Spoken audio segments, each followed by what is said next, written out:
ꯑꯍꯥꯟꯕꯃꯛꯇꯗ ꯁꯂꯥꯏ story ꯆꯦꯅꯦꯜꯒꯤ ꯃꯍꯨꯠ ꯁꯤꯟꯖꯗꯨꯅ ꯄꯥꯟꯊꯣꯏ ꯃꯉꯥꯡꯅ ꯃꯌꯥꯝꯕꯨ ꯇꯔꯥꯝꯅ ꯑꯣꯛꯆꯕꯒ ꯂꯣꯏꯅꯅ ꯏꯀꯣꯛꯅꯣꯅ ꯈꯨꯔꯨꯝꯖꯔꯤ꯫ ꯉꯁꯤꯁꯨ ꯃꯌꯥꯝꯒꯤꯗꯃꯛꯇ ꯅꯨꯡꯉꯥꯏꯔꯕ ꯐꯨꯡꯒꯥ ꯋꯥꯔꯤ ꯑꯃ ꯄꯨꯗꯨꯅ ꯂꯥꯛꯆꯔꯤ꯫ ꯋꯥꯔꯤ ꯑꯁꯤꯒꯤ ꯃꯃꯤꯡꯅ ꯌꯨꯝ ꯄꯥꯟꯈꯤꯗ꯭ꯔꯕꯤ ꯃꯆꯤꯜ ꯃꯅꯥꯎ꯫ ꯋꯥꯔꯤ ꯑꯁꯤꯕꯨ ꯏꯕꯤꯔꯛꯄꯅ ꯑꯊꯧꯕ ꯃꯤꯇꯩ꯫ ꯍꯧꯖꯤꯛ ꯃꯌꯥꯝꯒꯤ ꯃꯐꯝꯗ ꯋꯥꯔꯤ ꯑꯁꯤ ꯈꯨꯗꯣꯜ ꯇꯝꯖꯔꯒꯦ, ꯃꯌꯥꯝ ꯄꯨꯟꯅ ꯇꯥꯃꯤꯟꯅꯔꯁꯤ꯫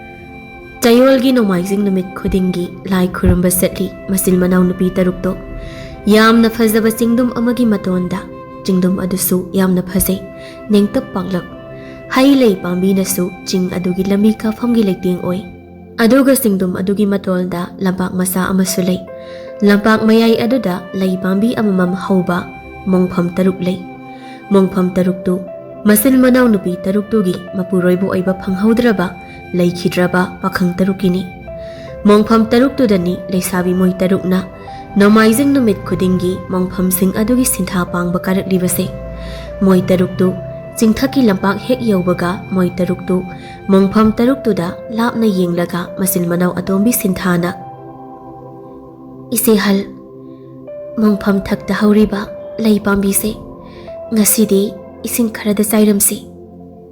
ꯃꯆꯦꯍꯜ ꯂꯤꯛꯂꯥꯅ, "ꯆꯥꯏꯁꯦ ꯑꯇꯣꯝꯕꯤ, ꯂꯩ ꯄꯥꯝꯕꯤ ꯑꯁꯤꯅ ꯍꯤꯡꯂꯤꯕ ꯃꯈꯩ ꯑꯩꯈꯣꯏ ꯇꯔꯨꯛ ꯃꯈꯣꯏ ꯇꯔꯨꯛꯀꯤ ꯊꯧꯒꯜ ꯇꯧꯕ ꯐꯪꯖꯒꯗꯣꯏꯅꯤ, ꯑꯗꯨꯒ ꯑꯩꯈꯣꯏꯒꯤ ꯑꯋꯥꯠꯄꯁꯦ ꯃꯦꯟꯕꯤꯗꯣꯏꯅꯤ."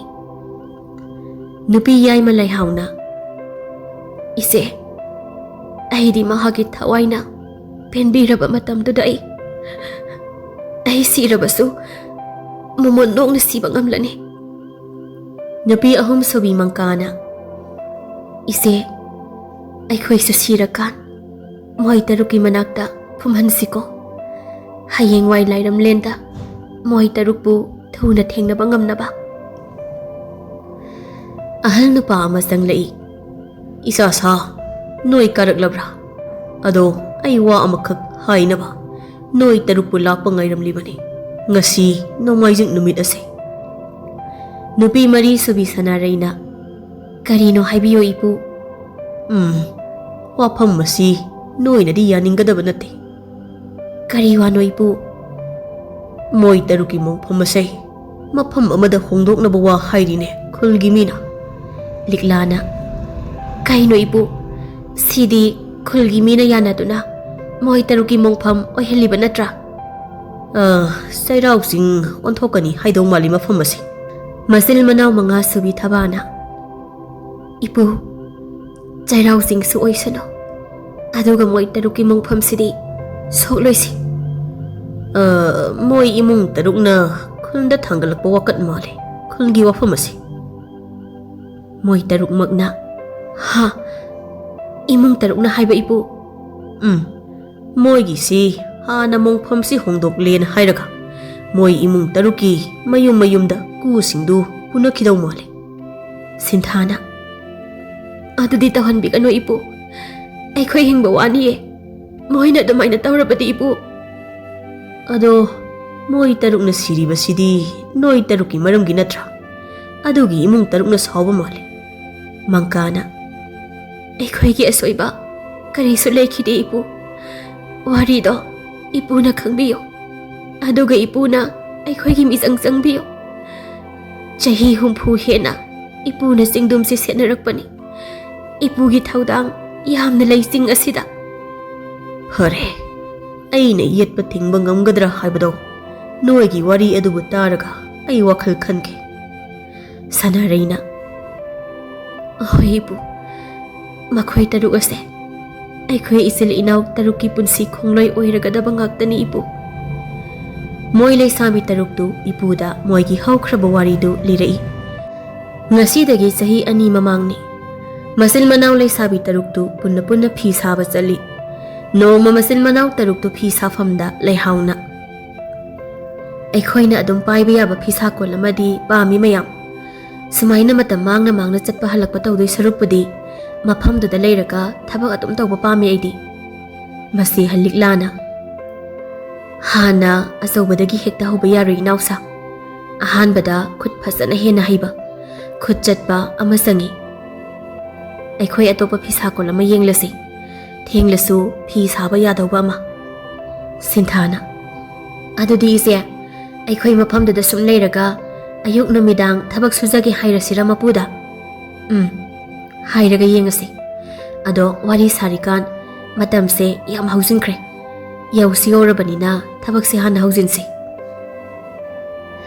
ꯃꯆꯤꯟ ꯃꯅꯥꯎ ꯇꯔꯨꯛꯇꯨ ꯐꯤ ꯁꯥꯕ ꯍꯧꯖꯤꯜꯂꯤ, ꯂꯩꯍꯥꯎꯅ ꯐꯤ ꯁꯥꯅ ꯁꯥꯅ꯫ ꯑꯩꯈꯣꯏꯒꯤ ꯃꯔꯛꯇ ꯑꯃꯗꯤ ꯌꯨꯝ ꯄꯥꯟꯕ ꯌꯥꯔꯕꯅꯤ, ꯑꯗꯣ ꯅꯨꯄꯥꯗꯨꯗꯤ ꯅꯤꯉꯣꯜ ꯃꯋꯥ ꯏꯜꯍꯟꯕ ꯉꯝꯗꯧꯕ꯫ ꯃꯪꯀꯥꯅ: ꯑꯩꯗꯤ ꯉꯝꯅꯤꯉꯣ, ꯑꯩꯈꯣꯏꯒꯤ ꯅꯨꯄꯥ ꯌꯥꯎꯗꯦ ꯍꯥꯏꯔꯒ꯫ ꯊꯕꯥꯅ: ꯅꯨꯄꯥ ꯌꯥꯝ ꯐꯪꯒꯅꯤ ꯐꯤ ꯁꯨꯝ ꯁꯥ ꯂꯩꯔꯒ꯫ ꯁꯅꯥꯔꯩꯅ: ꯏꯆꯦ ꯏꯅꯥꯎꯁꯤꯡ, ꯍꯟꯗꯛ ꯂꯥꯛꯂꯤꯕ ꯅꯣꯡꯃꯥꯏꯖꯤꯡ ꯅꯨꯃꯤꯠꯁꯦ ꯊꯕꯛ ꯂꯦꯞꯄꯒ ꯀꯣꯏꯔꯨꯁꯤꯗꯅ꯫ ꯑꯩꯈꯣই 6 ꯈꯛꯇꯅꯤ, ꯅꯨꯄꯤꯅ ꯁꯛ ꯐꯖꯔꯒ ꯆꯟꯅꯐꯝ ꯈꯪꯗ꯭ꯔꯤꯁꯦ꯫ ꯂꯩꯍꯥꯎꯅ: ꯍꯣꯏ, ꯍꯌꯦꯡ ꯅꯣꯡꯃꯥꯏꯖꯤꯡ ꯅꯨꯃꯤꯠ ꯑꯣꯏꯔꯝꯅꯤ, ꯍꯌꯦꯡ ꯀꯣꯏꯔꯨꯔꯁꯦ ꯑꯗꯨꯅ ꯐꯔꯅꯤꯌꯦ꯫ ꯃꯁꯤ ꯍꯜꯂꯤꯛꯂꯥꯅ: ꯅꯨꯃꯤꯠ ꯅꯤꯅꯤꯗꯨꯝ ꯀꯣꯏꯊꯣꯛꯂꯨꯁꯤ ꯀꯩꯗꯧꯕꯒꯦ ꯏꯅꯥꯎꯁꯤꯡ꯫ ꯃꯅꯥꯎ ꯃꯉꯥꯗꯨ ꯃꯆꯦꯗ ꯌꯦꯡꯂꯒ ꯍꯔꯥꯎꯖꯩ꯫ ꯑꯌꯨꯛ ꯑꯉꯟꯕꯗꯩ ꯃꯆꯤꯟ ꯃꯅꯥꯎ ꯇꯔꯨꯛꯇꯨ ꯆꯦꯡ ꯍꯋꯥꯏ ꯆꯐꯨ ꯎꯌꯥꯟ ꯉꯥ ꯄꯨꯗꯨꯅ ꯂꯝꯗ ꯆꯥꯛ ꯆꯥꯅꯕ ꯂꯥꯛꯂꯝꯃꯤ꯫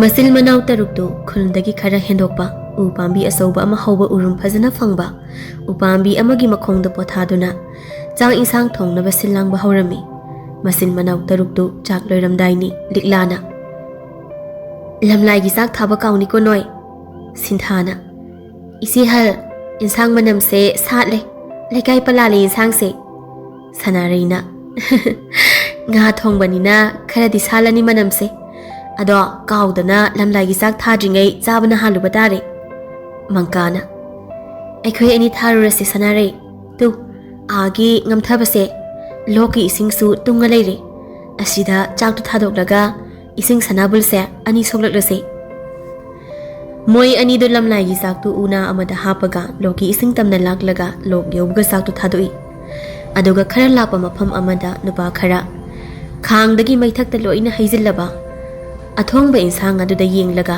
ꯂꯦꯞꯄꯒ ꯂꯩꯕꯗꯨ ꯃꯣꯏ ꯑꯅꯤꯅ ꯎꯔꯝꯃꯤ꯫ ꯃꯪꯀꯥꯅ: ꯀꯩꯅꯣ ꯅꯨꯄꯥꯁꯤꯡ ꯑꯁꯤꯅ ꯏꯟꯁꯥꯡꯁꯦ ꯃꯩꯗ ꯍꯩꯖꯤꯜꯂꯒ ꯀꯨꯝꯃꯩꯗꯧꯅ ꯌꯨꯡꯉ ꯂꯦꯞꯄ ꯌꯦꯡꯉ ꯂꯩꯁꯤꯕꯣ?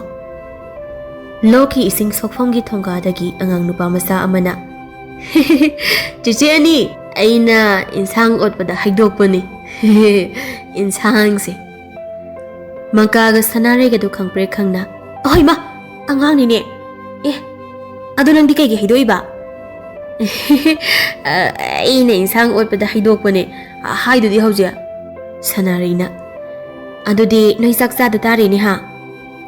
ꯍꯣꯏ, ꯏꯁꯤꯡ ꯑꯣꯏꯅ ꯊꯛꯑꯅꯤ, ꯏꯁꯤꯡꯒ ꯑꯣꯏꯅꯁꯨ ꯇꯣꯠꯂ ꯆꯥꯔꯅꯤ ꯆꯥꯛꯁꯨ꯫ ꯆꯤꯆꯦ ꯑꯅꯤ, ꯑꯩ ꯆꯠꯂꯦ꯫ ꯃꯪꯀꯥꯒ ꯁꯅꯥꯔꯩꯒꯗꯣ ꯑꯉꯥꯡꯗꯨꯗ ꯌꯦꯡꯂꯒ ꯏꯁꯤꯡ ꯁꯣꯛꯄ ꯀꯨꯝꯃꯤ꯫ ꯁꯅꯥꯔꯩꯅ: ꯏꯟꯁꯥꯡꯁꯦ ꯄꯥꯝꯗꯤ ꯄꯥꯝꯃꯨꯏꯍꯦ, ꯑꯁ ꯌꯦꯟ ꯊꯣꯡꯕꯅꯤꯅꯦ ꯃꯅꯝꯁꯤꯁꯨ꯫ ꯌꯦꯟ ꯃꯅꯝꯅꯤꯅꯦ, ꯑꯁ ꯁꯥꯎꯅꯤꯡꯕꯅ ꯂꯣꯏꯔꯝꯃꯅꯤ, ꯑꯉꯥꯡꯁꯦ ꯐꯨꯕꯁꯨ ꯌꯥꯗꯕꯒꯨꯝ ꯇꯧ꯫ ꯂꯥꯛꯑꯣ, ꯏꯆꯦ ꯍꯜꯅꯅꯦ ꯀꯨꯏ ꯍꯥꯏꯔꯅꯤ ꯏꯕꯥꯅꯤꯁꯦ꯫ ꯁꯅꯥꯔꯩꯒ ꯃꯪꯀꯥꯒꯗꯨ ꯏꯁꯤꯡ ꯁꯣꯛꯂꯒ ꯀꯥꯔꯛꯄꯗ ꯃꯣꯏ ꯅꯨꯄꯥ ꯇꯔꯨꯛꯇꯨꯒ ꯑꯉꯥꯡꯒꯗꯨ ꯃꯣꯏ ꯅꯨꯄꯤꯁꯤꯡꯒꯤ ꯆꯥꯛ ꯊꯣꯡꯐꯝꯗ ꯂꯣꯏꯅ ꯐꯝꯂꯒ ꯂꯩꯔꯝꯃꯤ꯫ ꯃꯁꯤ ꯍꯜꯗꯨ ꯁꯅꯥꯔꯩꯒ ꯃꯪꯀꯥꯒꯗ ꯌꯦꯡꯂꯒ ꯃꯣꯃꯣꯟ ꯅꯣꯛꯆꯔꯤ, ꯑꯗꯨꯕꯨ ꯂꯤꯛꯂꯥꯒꯤ ꯃꯣꯃꯣꯟ ꯃꯤꯅꯣꯛꯇꯨ ꯆꯥꯛ ꯏꯟꯁꯥꯡ ꯑꯁꯤꯗꯤ ꯀꯃꯥꯏ ꯇꯧꯅꯤ ꯍꯥꯏꯕꯒꯤ ꯍꯨꯃꯥꯡ ꯀꯥꯕꯤ ꯃꯤꯅꯣꯛ ꯑꯃꯁꯨ ꯌꯥꯎꯔꯤ꯫ ꯑꯗꯨꯒ ꯂꯩꯍꯥꯎ, ꯊꯕꯥ, ꯁꯤꯟꯊꯥꯗꯤ ꯅꯨꯄꯥ ꯇꯔꯨꯛꯇꯨꯗ ꯉꯛꯅ ꯌꯦꯡꯂꯒ ꯐꯝꯂꯤ꯫ ꯃꯁꯛ ꯂꯣꯏꯅ ꯐꯖꯕ ꯃꯣꯏ ꯅꯨꯄꯥ ꯇꯔꯨꯛꯇꯨꯒꯤ ꯃꯔꯛꯇꯒꯤ ꯉꯝꯈꯩ ꯀꯧꯕ ꯄꯥꯈꯪ ꯑꯃꯅ: ꯑꯩꯈꯣꯏ ꯏꯅꯥꯎ ꯅꯨꯄꯥꯁꯤꯅ ꯁꯣꯝꯗ ꯏꯆꯜ ꯍꯣꯏꯅ ꯀꯧꯍꯧꯋꯦꯅ ꯇꯧꯕꯗꯩ꯫ ꯃꯪꯀꯥꯅ: ꯍꯥ, ꯑꯩꯈꯣꯏꯅ ꯀꯧꯏ ꯍꯥꯏꯕ? ꯂꯤꯛꯂꯥꯅ: ꯑꯗꯣ ꯀꯩꯗꯧꯋꯦꯒꯦ ꯏꯕꯨꯡ, ꯌꯥꯝꯕ ꯌꯥꯝꯗꯕ ꯄꯨꯟꯅ ꯆꯥꯃꯤꯟꯅꯔꯒ ꯂꯣꯏꯔꯦ꯫ ꯄꯥꯛꯄ ꯀꯧꯕ ꯄꯥꯈꯪ ꯐꯖꯕ ꯑꯃꯅ: ꯑꯁ, ꯉꯁꯤꯗꯤ ꯑꯉꯥꯡ ꯑꯃ ꯗꯝ ꯐꯨꯊꯕ ꯁꯣꯏꯔꯣꯏ, ꯏꯟꯁꯥꯡꯁꯨ ꯍꯩꯗꯣꯛꯄ, ꯆꯣꯞꯁꯨ ꯆꯣꯞꯍꯟꯕ, ꯅꯪ ꯅꯈꯧꯔꯤꯗꯣ ꯃꯦꯠꯂꯒꯦꯗ ꯅꯪ꯫ ꯊꯕꯥꯅ: ꯁꯣꯏꯔꯦ, ꯐꯨꯕꯤꯒꯅꯨ ꯏꯕꯨꯡꯁꯤꯡ, ꯏꯄ꯭ꯋꯥ ꯅꯨꯄꯥꯁꯦ ꯐꯠꯇ꯭ꯔꯣ, ꯏꯄ꯭ꯋꯥꯁꯤꯅ ꯑꯩꯈꯣꯏ ꯃꯌꯥꯝ ꯈꯪꯅꯍꯜꯂꯤꯁꯦ꯫ ꯆꯤꯡꯈꯩ ꯀꯧꯕ ꯄꯥꯈꯪ ꯑꯃꯅ: ꯏꯆꯜꯅ ꯍꯥꯏꯁꯤꯁꯨ ꯆꯨꯝꯃꯤꯅꯤꯅꯦ, ꯏꯅꯥꯎꯄꯥꯁꯤꯅ तादा मा मखुराना तौदना लमदा चाक चासिना गिरी गिरी तक्तना लेदना गसी अखोई लुना तिनबा मरुपसिंग मफमसिदा चाक चानबा लाक्लगा माने इंसांग मो हाइदोकपिनिसे अदै अखोइसे पुना थेंनवना थेंनहले तु कोक्तोंदा लाई अमा कोइपाइ पाइरिसिना सिनबजाने angang aduna tada adudi lai se ai tare ko ha angau ko pakhang amana ai di khoi na pase ngasi di yamna nung sikreda ado isal sing chak pudi lei hori chak to ai khoi gi mairak ta haijin be sang do jam thoklaga thabana ngai bi khoi ibung sing yamba yamdaba nazal sing na thongjari ba khara se chaminara se Leisabi Machil Manao taruktuna moibu khami adubu loyumba kauba pakhang amadi ngasaidagi tumina adum phamduna leiri khamba kauba pakhang amana noklaga loyumbada kari no ita nangbo adumai dum wangang dabi leira doiro nupa haisidi wakhal fana warasu nupi masak fajabi ubada awaba kaunari ne leihauna ibungbu kaidoba yaurage ngamkhaina kuidri अखोई ताउगी muscle नुपी अमा लेखिदब मदुगी मैसाने महंगना हुजु फावबा लांगलिबा सिचर ओह अखोइना महुसिन बंगम लरोइदबा इबुंगी अवाबनी अदुदी इबुंग अंगांग अदुना कईगी ngमोइदुनी जे अखोइ तादगी muscle नुपी ओइथोइ सेना लयुंबना इसर सिंबु करी दे काइदगिनो लिगलाना महंगदा उरिबा खुल असिदगिनी इबुंग lump थोक्तबा कुइरे हाइदना इनाउ नुपीसिंग असे नकना lump कोइबा पुथोरकपनी पाकपना एखोइसु अवांगद उरिबा खुल्लसिदगिनी इसल सिंग लाना खनबिरोइदबो ओइरबदी इसल सिंग सखंग माइखंग ननिंगी हाइबदा लाना लविगद्रा Machil Manao taruk ado amaga yengnaduna ikaina momon noknai ngasigi namitsidagi nupa taruk tuga leisabi taruk tuga nongdamba mana khangna jau haina tambiduna moi amaga sak ming taknaduna sakhang mai khangnarami hauba hautaba yamba yamdaba leisabi taruktuna thongba nga thongba khara khajik tusu ikai yenaduna saminarami pakpagi yumdani ayuk ahal nupa nupi khara laklaga pakpagi ahal laman singa haksang pakthanari makhoi gidu pakpa asi nupi amaga luhongna bagi wa mali nupi mayumna pakpasi pambadagi chatnabigi wangmada nupi mayumna nupa mayumda mangol hekta karakpagi maongni adubu pakpadi nupidu supam pamde maramdi nupidu adopa nupa amada mayum palurabani nupi mayumdo maral mathum yamna paibadagi pakpagi ahalamanna matomta pokpa pakpada pinanaba mangol ka halakbani pakpadu magi kada family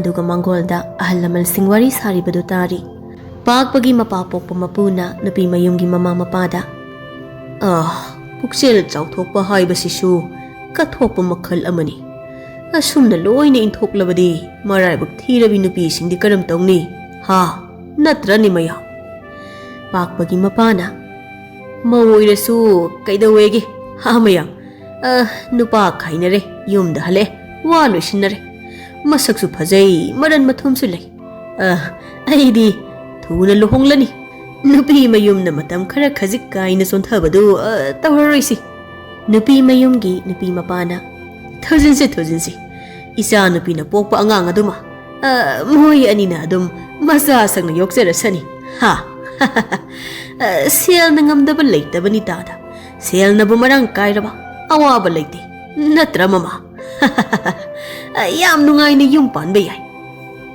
mani moi mapa ahun poti khara tawrlani tada hoi sumang sangoi khara chillani lau pari ni phu chu phaidom laurak tara nga pukhri kun as kuhona awun pota uzaro da tada pakpagi mamana ahun poti lohong pham da pairaga adum thambiro lohong ba namidang nupi thilakpada punna mauga puraknaba mayamsu uzaredana adu oiradiya ha hanubana isu to mapakpadi harau bana loirani wa asitabada mana nungaina hingbaduni ꯑꯩꯅ ꯄꯥꯝꯂꯤꯕ ꯑꯁꯦ ꯄꯥꯛꯄꯗꯨ ꯐꯃꯨꯡꯗꯒꯤ ꯍꯧꯒꯠꯂꯒ ꯑꯐꯕ ꯃꯤ ꯑꯃꯠꯇ ꯌꯥꯎꯗꯦꯗ ꯏꯃꯥ ꯏꯄꯥꯗꯒꯤ ꯍꯧꯔꯒ ꯄꯥꯛꯄꯗꯨ ꯃꯄꯥꯟꯗ ꯐꯤꯡꯅ ꯊꯣꯛꯂꯛꯏ ꯑꯐꯕ ꯑꯍꯜ ꯂꯃꯟ ꯑꯃꯠꯇ ꯌꯥꯎꯗꯦꯅꯦ ꯍꯥ ꯅꯨꯄꯥ ꯃꯌꯨꯝꯁꯨ ꯅꯨꯄꯤ ꯃꯌꯨꯝꯁꯨ ꯍꯥ ꯑꯍꯜꯁꯤꯡꯗꯨ ꯄꯥꯛꯄꯗ ꯉꯛꯅ ꯂꯣꯏꯅ ꯌꯦꯡꯅꯩ ꯄꯥꯛꯄꯒꯤ ꯃꯄꯨꯗꯨ ꯆꯧꯀ꯭ꯔꯤꯗ ꯐꯝꯅ ꯀꯔꯤ ꯅꯃꯥ ꯅꯄꯥꯅ ꯋꯥꯔꯛꯇꯕ ꯃꯆꯥꯁꯦ ꯀꯔꯤ ꯅꯪꯗꯤ ꯅꯃꯥ ꯅꯄꯥꯅ ꯋꯥꯔꯛꯄ ꯑꯣꯏꯗꯣꯏꯔꯣ ꯑꯗꯨꯗꯤ ꯏꯄꯨꯗꯤ ꯍꯥ ꯑꯗꯨ ꯌꯥꯝꯅ ꯋꯥꯈꯜ ꯌꯥꯎꯗꯕ ꯃꯄꯨꯔꯣꯏꯕ ꯂꯩꯈꯤꯗ꯭ꯔꯦ ꯍꯥꯏꯌꯣ ꯈꯟꯅꯁꯤ ꯅꯣꯏꯕꯨ ꯃꯆꯥꯗꯨ ꯅꯨꯡꯁꯤꯕ ꯐꯥꯎꯗꯧꯔꯕ ꯍꯥ ꯅꯨꯄꯤ ꯃꯌꯨꯝꯒꯤ ꯃꯃꯥ ꯃꯄꯥ ꯅꯣꯏꯅ ꯑꯣꯏꯔꯝꯅꯤꯌꯦ ꯃꯇꯩ ꯃꯅꯥꯎ ꯈꯥꯏꯅꯍꯜꯂꯤꯗꯣ ꯄꯥꯛꯄꯗꯨ ꯊꯣꯡꯒꯥꯜꯂꯣꯝꯗ ꯁꯥꯎꯅ ꯊꯣꯛꯈ꯭ꯔꯦ ꯑꯍꯜꯁꯤꯡ ꯑꯗꯨ ꯄꯥꯛꯄꯗ ꯃꯇꯤꯟ ꯌꯣꯠꯂꯒ ꯌꯦꯡꯉꯒ ꯂꯩꯅꯍꯧꯏ ꯃꯄꯨ ꯑꯗꯨꯗꯤ ꯄꯥꯛꯄꯗ ꯈꯨꯗꯨꯝ ꯇꯥꯁꯤꯜꯂꯒ ꯌꯦꯡꯉꯒ ꯂꯩꯍꯧꯔꯤ ꯄꯥꯛꯄꯗꯨ ꯋꯥꯈꯜ ꯄꯣꯊꯥꯐꯝ ꯁꯟꯖꯥꯕꯨꯡ ꯑꯃꯗ ꯇꯨꯃꯤꯟꯅ ꯐꯝꯂꯤ ꯑꯁꯨꯛ ꯌꯥꯝꯅ ꯐꯠꯇꯕ ꯏꯃꯥ ꯏꯄꯥꯁꯤꯅ ꯑꯩꯕꯨ ꯀꯔꯤꯒꯤ ꯄꯣꯛꯄꯤꯔꯝꯂꯤꯕꯅꯣ ꯑꯩ ꯌꯨꯝꯗ ꯍꯟꯖꯤꯜꯂꯔꯣꯏ ꯋꯥꯈꯜꯁꯦ ꯄꯣꯊꯥꯐꯝ ꯃꯐꯝ ꯑꯃ ꯊꯤꯗꯨꯅ ꯂꯩꯈꯤꯕꯅ ꯐꯗꯧ ꯃꯥꯜꯂꯤ ꯄꯥꯛꯄꯗꯨ ꯐꯝꯂꯤꯉꯩ ꯃꯆꯤꯜ ꯃꯅꯥꯎ ꯅꯨꯄꯤ ꯇꯔꯨꯛꯇꯨ ꯌꯥ ꯅꯣꯛꯂꯒ ꯂꯥꯛꯄꯒꯤ ꯈꯣꯟꯖꯦꯜ ꯄꯥꯛꯄꯅ ꯇꯥꯏ ꯑꯗꯨꯕꯨ ꯄꯥꯛꯄꯗꯤ ꯃꯣꯏ ꯃꯆꯤꯜ ꯃꯅꯥꯎ ꯇꯔꯨꯛꯅꯤ ꯍꯥꯏꯕ ꯈꯪꯗꯦ ꯂꯤꯛꯂꯥꯅ ꯏꯅꯥꯎꯁꯥ ꯄꯦꯔꯨꯛ ꯈꯔ ꯍꯦꯛꯈꯤꯁꯦ ꯌꯨꯝꯗ ꯆꯠꯇꯕꯁꯨ ꯀꯨꯏꯔꯦ ꯑꯗꯨꯒ ꯐꯤꯁꯥꯀꯣꯜꯒꯤ ꯃꯄꯨꯗ ꯈꯨꯠꯁꯨꯃꯟ ꯈꯔꯁꯨ ꯄꯤꯌꯣ ꯍꯥꯏꯁꯦ ꯌꯨꯝꯁꯨ ꯌꯦꯡꯁꯤꯟꯗꯕ ꯌꯥꯔꯣꯏ ꯑꯍꯜ ꯂꯃꯟ ꯑꯃꯠꯇ ꯂꯩꯇꯕ ꯏꯃꯨꯡ ꯍꯥꯏꯈꯤꯅꯤ ꯁꯤꯟꯊꯥꯅ ꯏꯆꯦ ꯑꯥꯗ ꯐꯝꯃꯤꯁꯦ ꯇꯥ ꯄꯥꯛꯄ ꯃꯥꯟꯈ꯭ꯔꯦꯗ ꯃꯣꯏ ꯃꯌꯥꯝꯗꯨ ꯄꯥꯛꯄꯗ ꯃꯨꯟꯅ ꯌꯦꯡꯂꯤ ꯃꯣꯏ ꯇꯔꯨꯛꯇꯨ ꯄꯥꯛꯄꯒꯤ ꯃꯅꯥꯛꯇ ꯆꯪꯂꯨꯕꯗ ꯄꯥꯛꯄꯗꯨ ꯀꯞꯂꯒ ꯂꯩꯔꯝꯃꯤ ꯃꯣꯏ ꯇꯔꯨꯛꯇꯨ ꯄꯥꯛꯄꯒꯤ ꯃꯃꯥꯡꯗ ꯈꯪꯂꯦꯞ ꯂꯦꯞꯄꯗꯨꯗ ꯄꯥꯛꯄꯗꯨ ꯏꯉꯛꯉꯛꯅ ꯄꯥꯛꯄꯅ ꯏꯆꯜ ꯍꯣꯏꯗꯤ ꯃꯐꯝꯁꯤꯗ ꯀꯝꯗꯧꯅ ꯁꯅꯥꯔꯩꯅ ꯏꯕꯨꯡ ꯑꯩꯈꯣꯏ ꯄꯤꯔꯨꯛ ꯀꯦꯡꯉꯣꯏ ꯍꯦꯛꯄ ꯂꯥꯛꯄꯅꯦ ꯑꯣ ꯑꯗꯣ ꯅꯣꯏꯗꯤ ꯀꯔꯝ ꯄꯥꯜꯂꯤ ꯅꯨꯡꯉꯥꯏꯔꯤꯕ ꯅꯠꯇ꯭ꯔꯣ ꯃꯪꯀꯥꯅ ꯐꯥꯒꯤ ꯑꯣꯏꯅ ꯏꯕꯨꯡ ꯅꯨꯄꯥ ꯌꯥꯎꯗꯕ ꯌꯨꯝꯕꯥꯟ ꯄꯨꯟꯁꯤꯁꯦ ꯅꯥꯃ ꯍꯥꯡꯕ ꯌꯥꯝ ꯃꯥꯜꯂꯤ ꯀꯩꯅꯣ ꯅꯣꯏꯕꯨ ꯂꯩꯁꯥꯕꯤ ꯉꯥꯛꯇꯅꯤ ꯍꯥꯏꯗꯥꯏ ꯍꯣꯏ ꯂꯩꯁꯥꯕꯤ ꯉꯥꯛꯇꯅꯤ ꯑꯗꯣ ꯌꯨꯝ ꯄꯥꯟꯗꯕꯗꯤ ꯌꯥꯗꯦꯗꯅ ꯏꯆꯦ ꯑꯍꯜꯁꯨ ꯆꯍꯤ 30 ꯍꯥꯏꯔꯛꯂꯤ ꯏꯃꯥ ꯏꯄꯥ ꯂꯩꯈꯤꯗ꯭ꯔꯦ ꯏꯕꯨꯡ ꯏꯄ꯭ꯋꯥꯁꯨ ꯑꯃꯠꯇ ꯌꯥꯎꯔꯝꯗ꯭ꯔꯦ ꯏꯆꯤꯜ ꯏꯅꯥꯎꯗ ꯑꯣ ꯑꯗꯨꯒ ꯑꯩꯒꯤꯅ ꯏꯆꯤꯜ ꯏꯅꯥꯎ ꯑꯃꯠꯇ ꯌꯥꯎꯗꯕ ꯁꯨꯞꯅꯇꯒꯤ ꯏꯇꯣꯝꯇ ꯅꯣꯏꯒꯨꯝꯅ ꯏꯆꯤꯜ ꯏꯅꯥꯎ ꯌꯥꯝꯖꯔꯝꯂꯕꯗꯤ ꯉꯁꯤ ꯑꯩꯅ ꯀꯅꯥꯗꯁꯨ ꯋꯥꯀꯠꯐꯝ ꯑꯋꯥꯕ ꯁꯥꯎꯅꯤꯡꯕꯁꯦ ꯇꯥꯊꯣꯛ ꯇꯥꯁꯤꯟ ꯇꯧꯗꯨꯅ ꯑꯩꯒꯤ ꯃꯤꯆꯪ ꯆꯪꯕꯤꯅꯕ ꯂꯩꯔꯝꯗ꯭ꯔꯤꯕꯁꯦ ꯂꯩꯔꯝꯒꯅꯤ ꯑꯗꯨꯒꯤꯅꯦ ꯑꯩꯅ ꯅꯥꯏꯇꯣꯝ ꯃꯐꯝꯁꯤꯗ ꯏꯇꯣꯝ ꯐꯝꯂꯤꯕꯁꯦ ꯊꯕꯥꯅ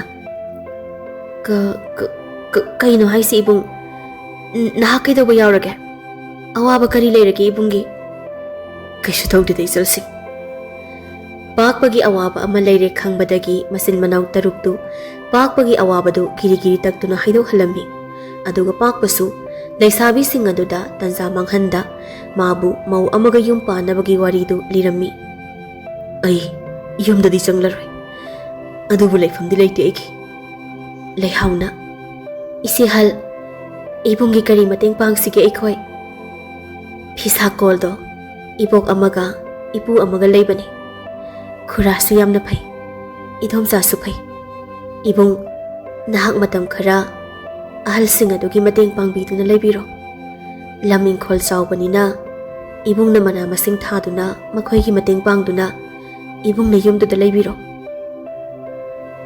ꯏꯀꯥꯏꯕ ꯌꯥꯕ ꯃꯇꯥꯡ ꯅꯠꯇꯦ ꯃꯧ ꯂꯧꯗꯣꯏ ꯁꯔꯨꯛꯄꯨꯗꯤ ꯐꯠꯇ꯭ꯔꯕ ꯏꯃꯥ ꯏꯄꯥꯁꯤꯡꯁꯦ ꯀꯥꯏꯅꯕꯅ ꯐꯩ ꯃꯁꯛ ꯐꯖꯕ ꯃꯆꯤꯟ ꯃꯅꯥꯎ ꯇꯔꯨꯛꯁꯤꯗꯒꯤ ꯋꯥꯈꯜ ꯆꯥꯟꯅꯕꯤ ꯑꯃꯒ ꯍꯦꯛ ꯌꯨꯝ ꯄꯥꯟꯕꯅ ꯐꯅꯤ ꯂꯤꯛꯂꯥꯅ ꯑꯗꯨꯗꯤ ꯆꯠꯂꯁꯤꯔ ꯏꯕꯨꯡ ꯍꯣꯏ ꯆꯠꯂꯁꯤ ꯂꯥꯛꯑꯣ ꯑꯩ ꯃꯥꯡ ꯊꯥꯔꯒꯦ ꯂꯥꯎꯆꯁꯤ ꯃꯆꯤꯜ ꯃꯅꯥꯎ ꯅꯨꯄꯤ ꯇꯔꯨꯛꯇꯣ ꯄꯥꯛꯄꯒꯤ ꯃꯑꯣꯡꯗꯨꯗ ꯇꯨꯡꯗ ꯅꯣꯛꯂꯒ ꯏꯟꯅꯔꯤ ꯁꯣꯝꯗ ꯄꯥꯛꯄꯒꯤ ꯃꯄꯥꯒ ꯃꯃꯥꯒꯅ ꯄꯥꯛꯄ ꯊꯤꯕꯗ ꯃꯥꯒ ꯇꯤꯟꯅꯕ ꯃꯃꯥꯟꯅꯕꯁꯤꯡꯒꯤ ꯌꯨꯝꯗ ꯆꯪꯗꯨꯅ ꯍꯪꯂꯝꯃꯤ ꯑꯗꯨꯒ ꯄꯥꯛꯄꯅ ꯁꯥꯎꯕꯒꯤ ꯃꯔꯝ ꯃꯃꯥꯟꯅꯕꯁꯤꯡꯅ ꯄꯥꯛꯄꯒꯤ ꯃꯃꯥ ꯃꯄꯥꯗꯒꯤ ꯈꯪꯕꯗꯒꯤ ꯃꯃꯥꯟꯅꯕ ꯃꯣꯏ 5ꯅꯁꯨ ꯊꯋꯥ ꯀꯌꯥ ꯁꯥꯔꯝꯗꯦ ꯄꯥꯛꯄꯒꯤ ꯃꯃꯥ ꯃꯄꯥꯒꯤ ꯋꯥꯗꯣ ꯊꯥ ꯑꯃ ꯍꯥꯏꯔꯦ ꯄꯥꯛꯄꯗꯨ ꯃꯆꯤꯜ ꯃꯅꯥꯎ ꯅꯨꯄꯤ ꯇꯔꯨꯛꯀꯤ ꯃꯅꯥꯛꯇ ꯅꯧꯅ ꯐꯪꯕ ꯐꯤꯁꯥꯀꯣꯜ ꯑꯍꯜ ꯑꯅꯤꯗꯨꯒꯤ ꯃꯅꯥꯛꯇ ꯏꯪꯈꯣꯜ ꯀꯣꯏꯗꯨꯅ ꯂꯩꯕ ꯑꯗꯨꯕꯨ ꯄꯥꯛꯄꯗꯤ ꯂꯩꯍꯥꯎꯒ ꯅꯨꯡꯁꯤ ꯃꯔꯤ ꯂꯩꯅꯔꯝꯃꯤ ꯌꯥꯝ ꯊꯨꯅ ꯐꯤꯁꯥꯀꯣꯜꯒꯤ ꯑꯍꯜ ꯑꯅꯤ ꯑꯃꯗꯤ ꯃꯆꯥꯒ ꯃꯃꯧꯒꯁꯨ ꯄꯥꯛꯄꯅ ꯑꯗꯨꯃꯥꯏꯅ ꯍꯦꯛ ꯇꯧꯔꯛꯄꯗꯨꯗ ꯑꯍꯜ ꯑꯅꯤꯒꯤ ꯃꯆꯥꯅꯤꯄꯥ ꯇꯣꯝꯕꯗꯤ ꯄꯥꯛꯄꯕꯨ ꯑꯣꯟꯊꯣꯛꯅ ꯂꯨꯅ ꯇꯧꯕꯤꯕ ꯍꯥꯏꯕꯗꯨ ꯑꯣꯏꯔꯝꯃꯤ꯫ ꯏꯪꯈꯣꯜꯗꯅꯤ ꯄꯥꯛꯄꯒ ꯇꯣꯝꯕꯒꯗꯨ ꯌꯣꯝꯄꯥꯛꯀꯟꯅ ꯇꯧꯔꯤ꯫ ꯇꯣꯝꯕꯅ "ꯅꯗꯣꯝꯆꯥꯗꯣ ꯆꯥꯛ ꯂꯣꯏꯔꯒ ꯀꯧꯖꯔꯛꯂꯅꯤ꯫ ꯑꯗꯣ ꯄꯥꯛꯄ ꯍꯥꯏꯕꯤꯌꯨ ꯈꯨꯔꯥ." "ꯀꯥꯟꯅꯗꯦ, ꯃꯆꯤꯟ ꯃꯅꯥꯎ ꯇꯔꯨꯛꯁꯦ ꯅꯪꯅ ꯇꯧꯔꯒ ꯅꯪꯒꯤ ꯃꯔꯨꯞ ꯃꯄꯥꯡꯁꯤꯡꯗ ꯂꯣꯏꯅ ꯄꯤꯊꯣꯛꯈ꯭ꯔꯣ꯫ ꯃꯌꯨꯝ ꯄꯥꯟꯕ ꯂꯣꯏꯅ ꯌꯥꯔꯕ ꯉꯥꯛꯇꯅꯤ." "ꯈꯨꯔꯥ, ꯃꯣꯏ ꯑꯇꯩꯒꯤ ꯂꯥꯏꯔꯤ, ꯑꯩ ꯂꯩꯍꯥꯎꯁꯤ ꯌꯥꯝ ꯄꯥꯝꯃꯦ꯫ ꯂꯩꯍꯥꯎꯁꯦ ꯑꯩꯒ ꯂꯨꯍꯣꯡꯕ ꯂꯨꯍꯣꯡꯗꯕ ꯑꯩꯗꯤ ꯂꯧꯁꯤꯜꯂꯒꯦ ꯈꯜꯂꯤ." "ꯍꯩ ꯄꯥꯛꯄ, ꯅꯪꯒꯤ ꯋꯥꯈꯜꯗꯨ ꯌꯥꯏꯅꯦ꯫ ꯑꯩ ꯋꯥ ꯍꯦꯛꯇ ꯍꯧꯗꯣꯛꯀꯦ꯫ ꯅꯪꯒꯤ ꯃꯧꯗꯨꯗꯤ ꯅꯪ ꯈꯥꯇꯣꯟ ꯄꯥꯝꯗꯦꯀꯣ꯫ ꯄꯥꯈꯪ ꯍꯥꯏꯁꯤꯗꯤ ꯂꯩꯁꯥꯕꯤ ꯂꯧꯗꯧꯕꯅꯤ, ꯃꯧ ꯍꯥꯏꯕꯁꯤꯅ ꯅꯨꯄꯤ ꯊꯤꯕ ꯅꯨꯄꯥꯅ ꯂꯧꯗꯧꯕꯅꯤ꯫ ꯑꯗꯨꯅ ꯑꯩꯅꯁꯨꯅꯦ ꯅꯪꯒꯤ ꯃꯇꯦꯡ ꯆꯥꯎꯅ ꯄꯥꯡꯒꯅꯤ꯫ ꯂꯩꯁꯥꯕꯤ ꯇꯔꯨꯛꯁꯦ ꯅꯤꯡꯉꯣꯜ ꯃꯋꯥ ꯃꯊꯧ ꯇꯥꯔꯕꯅꯤꯅꯦ ꯅꯪꯕꯣ꯫ ꯈꯥꯇꯣꯟ, ꯊꯤꯟꯊꯗꯕꯤ ꯈꯥꯇꯣꯟ ꯍꯦꯛꯇ ꯁꯤꯟꯕꯤꯔꯣ." "ꯑꯩ ꯇꯧꯒꯦ ꯌꯦꯡꯉꯣ." ꯁꯣꯝꯗ ꯃꯣꯏ ꯄꯥꯈꯪ ꯃꯉꯥꯗꯨ ꯄꯥꯛꯄꯒꯤ ꯋꯥ ꯈꯟꯅꯔꯤ ꯑꯉꯧꯅ꯫ "ꯄꯥꯛꯄꯗꯤ ꯀꯃꯥꯏ ꯇꯧꯅ ꯃꯥꯗꯤ ꯅꯨꯄꯤꯁꯤꯡꯗꯨꯒꯤ ꯂꯩꯐꯝꯗ ꯂꯩꯔꯨꯏꯕ? ꯃꯁꯛꯁꯨ ꯂꯣꯏ ꯐꯖꯕꯅꯤ ꯅꯨꯄꯤꯁꯤꯡꯗꯣ, ꯑꯩꯈꯣꯏꯒ ꯂꯝꯕꯥꯁꯨ ꯂꯣꯏꯅ ꯆꯥꯏ꯫ ꯑꯩꯗꯤ ꯄꯥꯛꯄꯒꯤ ꯃꯅꯥꯛꯇ ꯆꯠꯂꯒ ꯑꯩꯈꯣꯏꯒꯤ ꯆꯥꯅ ꯆꯥꯅꯕ ꯅꯨꯄꯤ ꯑꯃꯃꯝ ꯈꯜꯂꯁꯤꯔꯁꯤꯅꯤ ꯑꯩꯅ ꯅꯣꯏꯗ ꯍꯥꯏꯅꯤꯡꯉꯤꯁꯦ." ꯉꯝꯈꯩꯅ "ꯄꯥꯛꯄꯅ ꯅꯨꯄꯤ ꯃꯌꯥꯝꯗꯨꯒꯤ ꯃꯔꯛꯇ ꯂꯩꯕ ꯌꯥꯔꯤꯕꯁꯦ ꯃꯣꯏ ꯇꯔꯨꯛꯅ ꯌꯥꯕꯒꯤꯅꯤ꯫ ꯑꯗꯨ ꯑꯣꯏꯔꯗꯤ ꯑꯩꯈꯣꯏ ꯃꯉꯥꯁꯨ ꯄꯥꯛꯄ ꯎꯅꯕ ꯆꯠꯄꯒꯤ ꯅꯃꯥꯗ ꯑꯄꯥꯝꯕ ꯅꯨꯄꯤ ꯈꯜꯂꯒ ꯏꯔꯥꯡ ꯐꯔꯥꯡ ꯈꯔ ꯇꯧꯁꯤꯜꯂꯨꯕ ꯌꯥꯕꯖꯥꯠꯅꯤ꯫ ꯍꯥꯏꯗꯤ ꯑꯍꯥꯟꯕ ꯊꯦꯡꯅꯕ ꯅꯨꯃꯤꯠꯇꯁꯨ ꯅꯨꯄꯤꯁꯤꯡꯗꯣ ꯑꯩꯈꯣꯏꯗ ꯏꯔꯥꯡ ꯇꯧꯅꯤꯡꯕꯒꯤ ꯃꯑꯣꯡ ꯑꯩꯈꯣꯏꯅ ꯏꯪꯒꯤꯠ ꯐꯪꯈꯤꯑꯕ." ꯂꯣꯌꯨꯝꯕꯅ "ꯅꯨꯄꯤꯅ ꯁꯛ ꯐꯖꯕꯗꯤ ꯅꯨꯄꯥꯅ ꯌꯣꯝꯃꯤꯗꯣ, ꯑꯗꯨꯕꯨ ꯅꯨꯄꯥꯅ ꯁꯛ ꯐꯖꯕꯁꯤꯗꯤ ꯅꯨꯄꯤ ꯌꯥꯝ ꯀꯣꯏꯔꯝꯗꯧ ꯃꯥꯟꯗꯅ ꯅꯨꯄꯤꯅ ꯀꯌꯥ ꯀꯟꯅ ꯊꯥꯖꯒꯟꯗꯦꯅꯦ ꯑꯩꯈꯣꯏꯁꯦ꯫ ꯀꯔꯤ ꯅꯨꯡꯒꯤ ꯁꯛ ꯐꯖꯔꯨꯕꯅꯣ ꯈꯪꯗꯦ ꯑꯣꯏꯕ꯫ ꯍꯦ ꯂꯥꯏ, ꯃꯊꯪ ꯃꯄꯣꯛ ꯍꯥꯏꯕꯗꯣ ꯑꯃꯨꯛ ꯄꯣꯛꯂꯕ ꯁꯛꯀ ꯐꯖꯍꯟꯕꯤꯔꯅꯨꯀꯣ." ꯈꯝꯕꯅ "ꯏꯇꯥꯎ ꯂꯣꯌꯨꯝꯕ, ꯏꯆꯜꯒꯤ ꯊꯥꯒꯤ ꯆꯥꯛꯀꯠꯄꯗꯣ ꯃꯣꯏ ꯇꯔꯨꯛꯅ ꯆꯦꯡ ꯍꯋꯥꯏ ꯏꯟꯁꯥꯡ ꯅꯥꯄꯤ ꯁꯦꯝ ꯁꯥꯕꯗꯣ ꯇꯧꯕꯤꯅꯕ ꯍꯦꯛꯇ ꯍꯥꯏꯔꯁꯤꯔꯣ? ꯈꯨꯗꯣꯡ ꯆꯥꯕꯁꯦ ꯃꯁꯤꯅ ꯈ꯭ꯋꯥꯏ ꯐꯪꯉꯦ." ꯆꯤꯡꯈꯩꯅ "ꯀꯗꯥꯏꯗꯒꯤ ꯂꯥꯛꯏꯕ ꯋꯥꯈꯜꯅꯣ ꯈꯪꯗꯦ, ꯅꯪꯒꯤꯗꯣ ꯑꯗꯨꯝ ꯌꯥꯏ ꯏꯇꯥꯎ꯫ ꯂꯥꯛꯑꯣ, ꯄꯥꯛꯄꯒꯤ ꯃꯅꯥꯛꯇ ꯆꯠꯂꯨꯔꯁꯦ ꯑꯗꯨꯗꯤ ꯑꯩꯈꯣꯏ." ꯃꯣꯏ ꯃꯉꯥꯗꯨ ꯄꯥꯛꯄ ꯎꯅꯕ ꯂꯥꯛꯂꯤꯕꯅꯤ ꯍꯥꯏꯔꯒꯁꯨ ꯃꯁꯝ ꯃꯅꯥꯗꯤ ꯁꯟꯅ ꯂꯦꯛꯄꯒꯨꯝ ꯅꯥꯜꯂꯦ ꯂꯥꯛꯂꯤꯕꯁꯤꯡꯗꯣ꯫ ꯃꯐꯤ ꯃꯔꯣꯜꯁꯤꯡ ꯑꯗꯨꯁꯨ ꯑꯍꯟꯕ ꯉꯥꯛꯇꯅꯤ ꯁꯦꯠꯂꯒ ꯂꯥꯛꯂꯤꯕꯗꯣ꯫ ꯁꯣꯝꯗ ꯄꯥꯛꯄꯗꯨ ꯂꯤꯛꯂꯥꯒ ꯐꯤꯁꯥꯀꯣꯜꯗ ꯂꯤꯛꯂꯥꯗꯨ ꯐꯤ ꯁꯥꯅ ꯁꯥꯅ "ꯏꯕꯨꯡꯒꯤ ꯏꯃꯥ ꯏꯄꯥꯒꯤ ꯋꯥꯈꯜꯗꯣ ꯃꯃꯥ ꯃꯄꯥꯅ ꯈꯟꯗꯧꯕ ꯅꯠꯇꯦ꯫ ꯏꯃꯥꯒ ꯕꯥꯖꯤꯒꯗꯒꯤ ꯏꯄꯨꯅ ꯑꯃꯨꯛ ꯁꯥꯊꯤꯕ ꯌꯥꯝꯅ ꯍꯦꯟꯈ꯭ꯔꯦ ꯏꯆꯥ ꯂꯤꯛꯂꯥ." ꯄꯥꯛꯄꯗꯤ ꯂꯩꯍꯥꯎ ꯄꯥꯝꯖꯕꯅꯤꯅ ꯂꯤꯛꯂꯥꯅ ꯂꯩꯍꯥꯎꯒꯤ ꯋꯥꯔꯤꯗ ꯇꯥꯔꯛꯅꯕ ꯍꯦꯛ ꯍꯦꯛ ꯍꯣꯠꯅꯔꯤ꯫ "ꯑꯗꯨꯅ ꯂꯩꯍꯥꯎꯁꯨ ꯋꯥꯈꯜ ꯇꯥ ꯌꯥꯔꯕꯅꯤ ꯁꯤꯁꯦ꯫ ꯑꯩꯁꯦ ꯅꯨꯄꯤꯗꯤ ꯊꯤꯕ ꯆꯞ ꯆꯥꯔꯕꯅꯤ ꯏꯆꯦ." "ꯍꯥ? ꯑꯩꯉꯣꯟꯗ ꯏꯆꯦ ꯍꯥꯏꯕ ꯏꯕꯨꯡ?" "ꯏꯆꯦ, ꯑꯁ ꯋꯥꯈꯜꯗ ꯂꯥꯛꯄꯗꯣ ꯀꯧꯈꯤꯕꯅꯤꯅꯦ ꯑꯩꯒꯤꯁꯦ."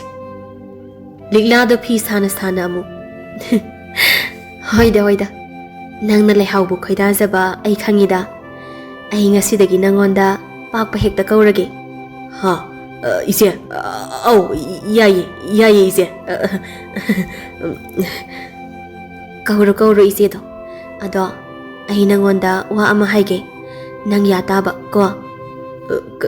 "ꯀꯩ ꯋꯥꯅꯣ ꯏꯆꯦ?" "ꯅꯣꯏ ꯅꯃꯥꯟꯅꯕ ꯃꯉꯥꯗꯣ ꯑꯩꯈꯣꯏꯒ ꯈꯪꯅꯍꯜꯂꯣ꯫ ꯑꯩꯈꯣꯏ ꯏꯆꯤꯜ ꯏꯅꯥꯎ ꯇꯔꯨꯛꯃꯛ ꯌꯨꯝ ꯄꯥꯟꯕ ꯂꯣꯏꯅ ꯌꯥꯔꯦ." "ꯑꯣ, ꯏꯆꯦꯒꯤꯁꯦ ꯑꯩ ꯋꯥꯈꯜ ꯐꯖꯅ ꯇꯥꯔꯦ, ꯏꯆꯦꯅ ꯁꯟꯗꯣꯛꯅ ꯍꯥꯏꯗ꯭ꯔꯁꯨ꯫ ꯑꯩꯅ ꯐꯅꯕ ꯂꯣꯏꯅ ꯁꯤꯜꯂꯛꯄ ꯇꯥꯕꯅꯦ ꯑꯗꯨꯗꯤ ꯍꯧꯖꯤꯛ." "ꯈꯪꯗꯦ ꯑꯩꯗꯤ, ꯑꯩꯈꯣꯏ ꯂꯩꯍꯥꯎꯗꯣ ꯅꯪꯒ ꯑꯆꯤꯛꯄ ꯃꯐꯝ ꯑꯃꯗ ꯆꯤꯛꯅ ꯋꯥꯔꯤ ꯁꯥꯗꯣꯛꯎꯔꯣ." ꯐꯤꯁꯥꯀꯣꯜꯗ ꯃꯣꯏ ꯃꯉꯥꯅ ꯄꯥꯛꯄꯒꯤ ꯃꯅꯥꯛꯇ ꯂꯥꯛꯄꯗꯗꯤ ꯄꯥꯛꯄ ꯂꯩꯔꯝꯗ꯭ꯔꯦ꯫ ꯄꯥꯛꯄꯗꯨ ꯂꯩꯍꯥꯎꯒ ꯊꯥꯗꯣꯛꯈ꯭ꯔꯦ ꯂꯤꯛꯂꯥꯅ꯫ ꯑꯗꯨꯒ ꯃꯣꯏ ꯅꯨꯄꯥ ꯃꯉꯥꯗꯨꯅ ꯏꯄꯨꯒ ꯏꯕꯣꯛꯀ ꯇꯣꯝꯕꯒ ꯇꯣꯝꯕꯒꯤ ꯅꯨꯄꯤꯒ ꯄꯨꯟꯅ ꯊꯦꯡꯒꯥꯏꯅꯔꯝꯃꯤ꯫ ꯏꯄꯨꯅ "ꯍꯩ, ꯅꯣꯏ ꯂꯣꯏꯅ ꯐꯝꯃꯨ ꯑꯩꯗꯧꯅ꯫ ꯂꯝꯕꯥ ꯆꯥꯏꯅꯦ ꯃꯣꯏ ꯃꯉꯥꯁꯤꯁꯨ ꯍꯅꯨꯕꯤ꯫ ꯂꯦꯝꯍꯧꯔꯤꯕ ꯏꯁꯨ ꯅꯨꯄꯤ ꯃꯉꯥꯗꯨꯒ ꯑꯃꯗꯤ ꯑꯃꯅ ꯄꯨꯈ꯭ꯔꯦ꯫ ꯁꯟꯖꯥꯕꯨꯡꯗ." ꯈꯝꯕꯅ "ꯏꯄꯨ, ꯑꯩꯈꯣꯏꯁꯦ ꯅꯨꯄꯤ ꯊꯤꯕ ꯂꯣꯏꯅ ꯌꯥꯔꯦꯀꯣ? ꯇꯣꯝꯕꯅ ꯅꯤꯡꯉꯣꯜ ꯃꯋꯥ ꯏꯟꯕꯁꯨ ꯂꯣꯏꯅ ꯌꯥꯔꯦ ꯀꯩꯅꯣ? ꯃꯆꯤꯟ ꯃꯅꯥꯎ ꯇꯔꯨꯛꯇꯣ ꯅꯨꯄꯥ ꯑꯃꯠꯇ ꯌꯥꯎꯗꯕꯅꯦ. ꯑꯗꯨꯅ ꯅꯣꯏ ꯇꯔꯨꯛꯅ ꯃꯆꯤꯟ ꯃꯅꯥꯎ ꯇꯔꯨꯛꯇꯣ ꯑꯃꯃꯝ ꯂꯧꯁꯤꯜꯂꯣ, ꯑꯗꯨꯒ ꯑꯩꯒꯤꯁꯤꯗ ꯂꯣꯏꯅ ꯂꯩꯔꯣ. ꯑꯉꯧꯅ ꯍꯣꯏꯗ, ꯑꯩꯈꯣꯏꯁꯨ ꯑꯪꯀ ꯑꯃꯗ ꯂꯥꯛꯄꯅꯤ ꯑꯗꯨꯕꯨꯗꯤ ꯈꯨꯔꯥ. ꯇꯣꯝꯕꯒꯤ ꯅꯨꯄꯤ ꯏꯕꯦꯝꯆꯥꯗꯨ ꯋꯥ ꯉꯥꯡꯒꯦ ꯇꯧꯕꯒ ꯇꯣꯝꯕ ꯃꯇꯩ ꯃꯅꯥꯎꯒꯤ ꯃꯆꯥꯅꯨꯄꯥꯗꯨ ꯂꯥꯎꯔꯒ ꯆꯦꯟꯁꯤꯜꯂꯛꯏ. ꯏꯃꯥ ꯏꯃꯥ, ꯁꯟꯖꯥꯕꯨꯡꯗ ꯍꯅꯨꯕ ꯍꯅꯨꯕꯤ ꯃꯌꯥꯝꯅ ꯇꯥ ꯄꯥꯛꯄꯗꯨ ꯐꯥꯍꯧꯔꯦ. ꯀꯔꯤ? ꯄꯥꯛꯄꯗꯣ ꯃꯣꯏꯒꯤ ꯑꯍꯜꯁꯤꯡꯅ ꯁꯣꯏꯗꯅ ꯊꯦꯡꯅꯔꯝꯃꯅꯤ. ꯂꯩꯍꯥꯎꯁꯨ ꯌꯥꯎꯈꯤꯕꯅꯦ. ꯅꯨꯄꯤ ꯃꯆꯥꯁꯤꯡꯗꯨꯗꯤ ꯇꯨꯔꯦꯜꯗ ꯀꯨꯝꯈꯤꯕꯅꯤ. ꯑꯩꯈꯣꯏ ꯈꯔ ꯑꯃꯨꯛꯇ ꯍꯥꯟꯅ ꯆꯠꯁꯤ. ꯅꯠꯇ꯭ꯔꯗꯤ ꯄꯥꯛꯄꯗꯣ ꯃꯧ ꯃꯆꯥ ꯂꯩꯕꯤꯗꯣ ꯅꯝꯗꯅ ꯄꯤꯁꯤꯟꯕ ꯇꯥꯔꯦ ꯃꯣꯏ ꯃꯃꯥ ꯃꯄꯥꯅ. ꯏꯕꯣꯛꯇꯣ ꯃꯈꯣꯜ ꯅꯤꯛꯂꯤ ꯅꯤꯛꯂꯤ. ꯍꯩ, ꯅꯣꯏꯕꯨ ꯑꯩꯁꯨ ꯋꯥ ꯑꯃꯅꯤꯗ ꯉꯥꯡꯍꯧꯒꯦꯅꯦꯍꯦ ꯅꯣꯏꯕꯣ. ꯃꯥꯒꯤ ꯊꯣꯛꯄ ꯄꯉꯥꯡ ꯉꯥꯡꯅꯔꯒ ꯍꯧꯗꯅ ꯆꯦꯟꯈ꯭ꯔꯦꯅꯦ ꯃꯣꯏꯁꯤꯕꯣ. ꯉꯝꯈꯩꯅ ꯏꯕꯣꯛ, ꯑꯩꯈꯣꯏ ꯆꯦꯟꯗ꯭ꯔꯤꯌꯦ. ꯍꯥ? ꯅꯣꯏꯕꯨ ꯆꯦꯟꯗ꯭ꯔꯤ ꯍꯥꯏꯕ? ꯑꯗꯨꯗꯤ ꯀꯩꯗꯧꯔ ꯂꯩꯔꯤꯕ ꯍꯧꯖꯤꯛ ꯐꯥꯎ? ꯍꯥ? ꯁꯤꯗ ꯅꯨꯄꯤ ꯂꯨꯝꯍꯧꯒꯦ ꯍꯥꯏꯔꯤꯕ꯭ꯔꯕ ꯍꯥ? ꯆꯤꯡꯈꯩꯅ ꯑꯁꯦꯡꯕꯩꯁꯨ ꯑꯩꯈꯣꯏ ꯃꯣꯏ ꯂꯩꯁꯥꯕꯤ ꯃꯉꯥꯗꯣ ꯂꯨꯝꯕ ꯂꯥꯛꯄꯅꯦ. ꯑꯉꯧꯅ ꯏꯕꯣꯛ, ꯑꯩꯗꯤ ꯅꯤꯡꯉꯣꯜ ꯃꯋꯥ ꯏꯟꯕ ꯌꯥꯔꯦꯀꯣ? ꯑꯩꯈꯣꯏꯒꯤ ꯌꯨꯝ ꯏꯪꯈꯣꯜ ꯌꯥꯝꯅ ꯆꯤꯜꯂꯦꯕ. ꯏꯍꯦ, ꯃꯁꯤꯕꯨ ꯐꯥꯒꯤꯅꯦꯗꯅꯁꯨ ꯇꯥꯕꯗꯤ ꯅꯨꯡꯉꯥꯏꯅꯤꯍꯦ ꯅꯣꯏꯕꯣ. ꯏꯁꯨ ꯅꯨꯄꯤ ꯇꯔꯨꯛꯅ ꯇꯥꯔꯒꯅꯦ ꯃꯟ ꯌꯨꯡꯒꯩꯁꯨ ꯍꯔꯥꯎꯔꯅꯤꯍꯦ. ꯁꯣꯝꯗ ꯁꯟꯖꯥꯕꯨꯡꯗꯗꯤ ꯄꯥꯛꯄꯗꯨ ꯃꯄꯥꯒ ꯈꯨꯠ ꯂꯥꯝꯅꯔꯤ. ꯃꯄꯥꯅ ꯃꯁꯤ ꯈꯨꯠꯀ ꯂꯥꯝꯃꯤꯅꯦ ꯃꯁꯤ ꯁꯟꯖꯥꯕꯨꯡꯁꯤꯗ ꯃꯁꯤ. ꯄꯥꯛꯄꯅ ꯂꯩꯍꯥꯎꯗ ꯈꯨꯠ ꯍꯦꯛ ꯂꯥꯝꯃꯛꯄꯗ ꯅꯣꯏ ꯑꯅꯤ ꯑꯩꯅ ꯂꯣꯏꯅ ꯈꯨꯠꯇꯨꯝꯅ ꯊꯣꯝꯃꯦ ꯈꯪꯉꯨ. ꯍꯩ ꯃꯃꯥ, ꯅꯨꯄꯤ ꯃꯆꯥ ꯂꯩꯁꯥꯕꯤꯁꯦ ꯐꯥꯔꯒ ꯃꯁꯝꯁꯦ ꯑꯃꯨꯛꯇ ꯐꯣꯏꯌꯨ. ꯑꯩꯗꯤ ꯂꯩꯁꯥꯕꯤ ꯍꯥꯏꯕ ꯖꯥꯠꯁꯦ ꯁꯨꯡꯌꯦꯡ ꯍꯦꯛ ꯌꯦꯡꯅꯤꯡꯈꯤꯗ꯭ꯔꯦ, ꯃꯧ ꯆꯥꯒꯣꯛꯄꯤꯗꯣ ꯄꯥꯝꯂꯨꯕꯗꯒꯤ. ꯃꯃꯥꯅ ꯍꯩ ꯏꯕꯨꯡꯉꯣ, ꯅꯨꯄꯤ ꯃꯆꯥꯁꯦ ꯑꯩ ꯃꯌꯨꯝꯗ ꯊꯤꯟꯕꯤꯔꯝꯒꯦ, ꯑꯗꯨꯒ ꯅꯪ ꯌꯨꯝꯗ ꯍꯟꯁꯤꯜꯂꯣ. ꯀꯥꯏ, ꯈꯨꯠꯇꯣ ꯑꯩꯉꯣꯟꯗ ꯄꯤꯔꯛꯎ ꯏꯕꯦꯝꯃ. ꯂꯩꯍꯥꯎꯗꯨ ꯄꯥꯛꯄꯒꯤ ꯇꯨꯡꯗꯒꯤ ꯄꯥꯈꯠꯅ ꯇꯥ ꯄꯥꯛꯄ, ꯅꯣꯏ ꯏꯃꯥ ꯕꯥꯖꯤꯁꯦ ꯃꯤꯔꯣꯜꯗꯤ ꯉꯥꯡꯉꯦ, ꯑꯗꯣ ꯋꯥꯈꯜꯗꯤ ꯃꯤꯒꯤ ꯈꯟꯗꯦ. ꯑꯗꯨꯒꯤꯅꯦ ꯑꯩꯅ ꯌꯨꯝ ꯊꯥꯗꯣꯛꯂꯒ ꯂꯥꯛꯂꯤꯕꯁꯤ ꯅꯅꯥꯛꯇ. ꯕꯥꯖꯤ, ꯇꯥꯕ꯭ꯔꯥ ꯕꯥꯖꯤ? ꯃꯧ ꯅꯨꯄꯤꯗꯣ ꯕꯥꯖꯤꯒꯤ ꯅꯨꯄꯤ ꯑꯇꯣꯝꯕꯤ ꯑꯣꯏꯅ ꯂꯧꯁꯤꯜꯂꯣ, ꯑꯗꯨꯒ ꯃꯧꯗꯨꯒꯤ ꯃꯆꯥꯗꯨꯅ ꯅꯆꯥ ꯁꯛꯅ ꯌꯣꯛꯆꯔꯣ. ꯍꯣꯏ, ꯑꯧ, ꯇꯥ ꯄꯥꯛꯄꯅ ꯍꯥꯏꯗꯨ ꯌꯥꯏꯌꯦ. ꯕꯥꯖꯤꯒꯤ ꯅꯨꯄꯤ ꯑꯇꯣꯝꯕꯤ ꯑꯣꯏꯕ ꯌꯥꯏꯌꯦ. ꯃꯥꯅꯤ ꯀꯩꯅꯣ ꯂꯩꯍꯥꯎ, ꯃꯧꯗꯣ ꯏꯃꯥꯗꯒꯤ ꯆꯍꯤ ꯈꯤꯇꯪꯅꯤ ꯂꯩꯊꯔꯤꯕ. ꯃꯥꯅ ꯃꯌꯨꯝꯒ ꯉꯟꯅ ꯄꯥꯜꯂꯝꯃꯗꯤ ꯑꯩ ꯄꯣꯛꯄ ꯌꯥꯗꯧꯔꯤ ꯄꯣꯠꯅꯤ. ꯃꯄꯥꯗꯣ ꯃꯇꯣꯝꯇ ꯃꯁꯤꯁꯨ ꯏꯇꯣꯝꯇ ꯃꯤ ꯌꯥꯎꯗꯕꯤ ꯈꯟꯅꯕ ꯌꯥꯔꯤꯕ ꯋꯥꯅꯤꯅꯦ. ꯑꯩꯕꯨ ꯃꯧꯗꯨ ꯂꯧꯁꯤꯜꯂꯁꯤꯔꯥ, ꯅꯠꯇ꯭ꯔꯒ? ꯄꯥꯛꯄꯒꯤ ꯃꯃꯥꯗꯣ ꯃꯄꯥꯗ ꯌꯦꯡꯂꯒ ꯀꯔꯤꯕ ꯍꯧꯖꯤꯛꯀꯤꯗꯣ? ꯍꯥ ꯃꯄꯥ, ꯅꯃꯧꯗꯨꯅ ꯇꯨ ꯑꯇꯣꯝꯕꯤ ꯑꯣꯏꯅ ꯂꯧꯁꯤꯟꯕ ꯍꯥꯏꯕ? ꯌꯥꯏ ꯀꯩꯅꯣ ꯏꯃꯥ, ꯑꯩꯅ ꯂꯧꯕꯁꯨ ꯅꯠꯇ꯭ꯔꯤ. ꯅꯣꯏꯅ ꯃꯧ ꯆꯥꯒꯣꯛꯄꯤꯗꯣ ꯅꯣꯏꯒꯤ ꯅꯃꯧꯅꯤ ꯍꯥꯏꯕ ꯌꯥꯕꯁꯨ ꯅꯠꯇ꯭ꯔꯤ. ꯑꯗꯨꯅ ꯕꯥꯖꯤꯅ ꯂꯧꯁꯤꯜꯂꯁꯨ ꯌꯥꯏ ꯀꯩꯅꯣ. ꯍꯣꯏꯅꯦ, ꯑꯗꯨꯅꯤꯅꯦ ꯏꯕꯨꯡꯉꯣ. ꯃꯁꯤ ꯈꯟꯅꯕ ꯌꯥꯕ ꯋꯥꯐꯝꯅꯤꯅꯦ ꯏꯕꯣ. ꯅꯪꯁꯨ ꯌꯨꯝꯗ ꯍꯜꯂꯛꯇ꯭ꯔꯗꯤ ꯏꯆꯥ ꯍꯥꯏꯗꯣ ꯂꯩꯇ꯭ꯔꯕꯒꯨꯝꯕꯅꯤ ꯑꯩꯒꯤꯗꯤ. ꯑꯗꯨꯅ ꯃꯧꯗꯣ ꯑꯩꯅ ꯂꯧꯁꯤꯜꯂꯕꯗꯤ ꯏꯆꯥ ꯑꯃꯁꯨ ꯄꯣꯛꯅꯗꯧ ꯅꯠꯇ꯭ꯔꯦ. ꯑꯗꯨꯅꯦ ꯕꯥꯖꯤ, ꯏꯄꯨꯅꯕꯨ ꯍꯦꯟꯅ ꯍꯔꯥꯎꯔꯅꯤ. ꯏꯄꯨꯅ ꯄꯥꯝꯃꯤꯗꯣ ꯃꯧꯗꯨꯅꯦ ꯕꯥꯖꯤ. ꯃꯥꯅꯤ ꯀꯩꯅꯣ, ꯅꯄꯨꯅ ꯄꯥꯝꯃꯤꯁꯦ ꯃꯧꯗꯨꯅꯤ. ꯏꯆꯥꯒꯤ ꯅꯨꯄꯤꯕꯨ ꯑꯣꯏꯔꯁꯨ, ꯑꯩꯒꯤ ꯅꯨꯄꯤ ꯑꯇꯣꯝꯕꯤꯕꯨ ꯑꯣꯏꯔꯁꯨ, ꯕꯥꯖꯤꯅ ꯄꯥꯝꯃꯤꯕ ꯑꯁꯤꯗꯤ ꯃꯧꯗꯨꯅꯦ. ꯇꯥꯕ꯭ꯔꯥ ꯅꯨꯄꯤ? ꯏꯆꯥ ꯅꯨꯄꯥꯒꯤ ꯋꯥꯐꯝꯁꯦ ꯕꯥꯖꯤꯒ ꯑꯃꯨꯛꯇꯕꯨ ꯇꯥꯟꯅꯔꯨꯈꯤꯒꯦ. ꯑꯩ ꯆꯦꯜꯂꯦꯀꯣ ꯌꯨꯝꯗ. ꯏꯕꯨꯡꯉꯣ, ꯅꯪ ꯅꯨꯄꯤ ꯃꯆꯥꯁꯦ ꯉꯁꯤꯃꯛ ꯆꯦꯜꯂꯣꯀꯣ. ꯑꯩ ꯕꯥꯖꯤꯗ ꯍꯥꯏꯔꯒꯦ ꯏꯕꯨꯡꯉꯣꯗꯣ ꯅꯨꯄꯤ ꯑꯃ ꯆꯦꯜꯍꯧꯔꯦꯅ.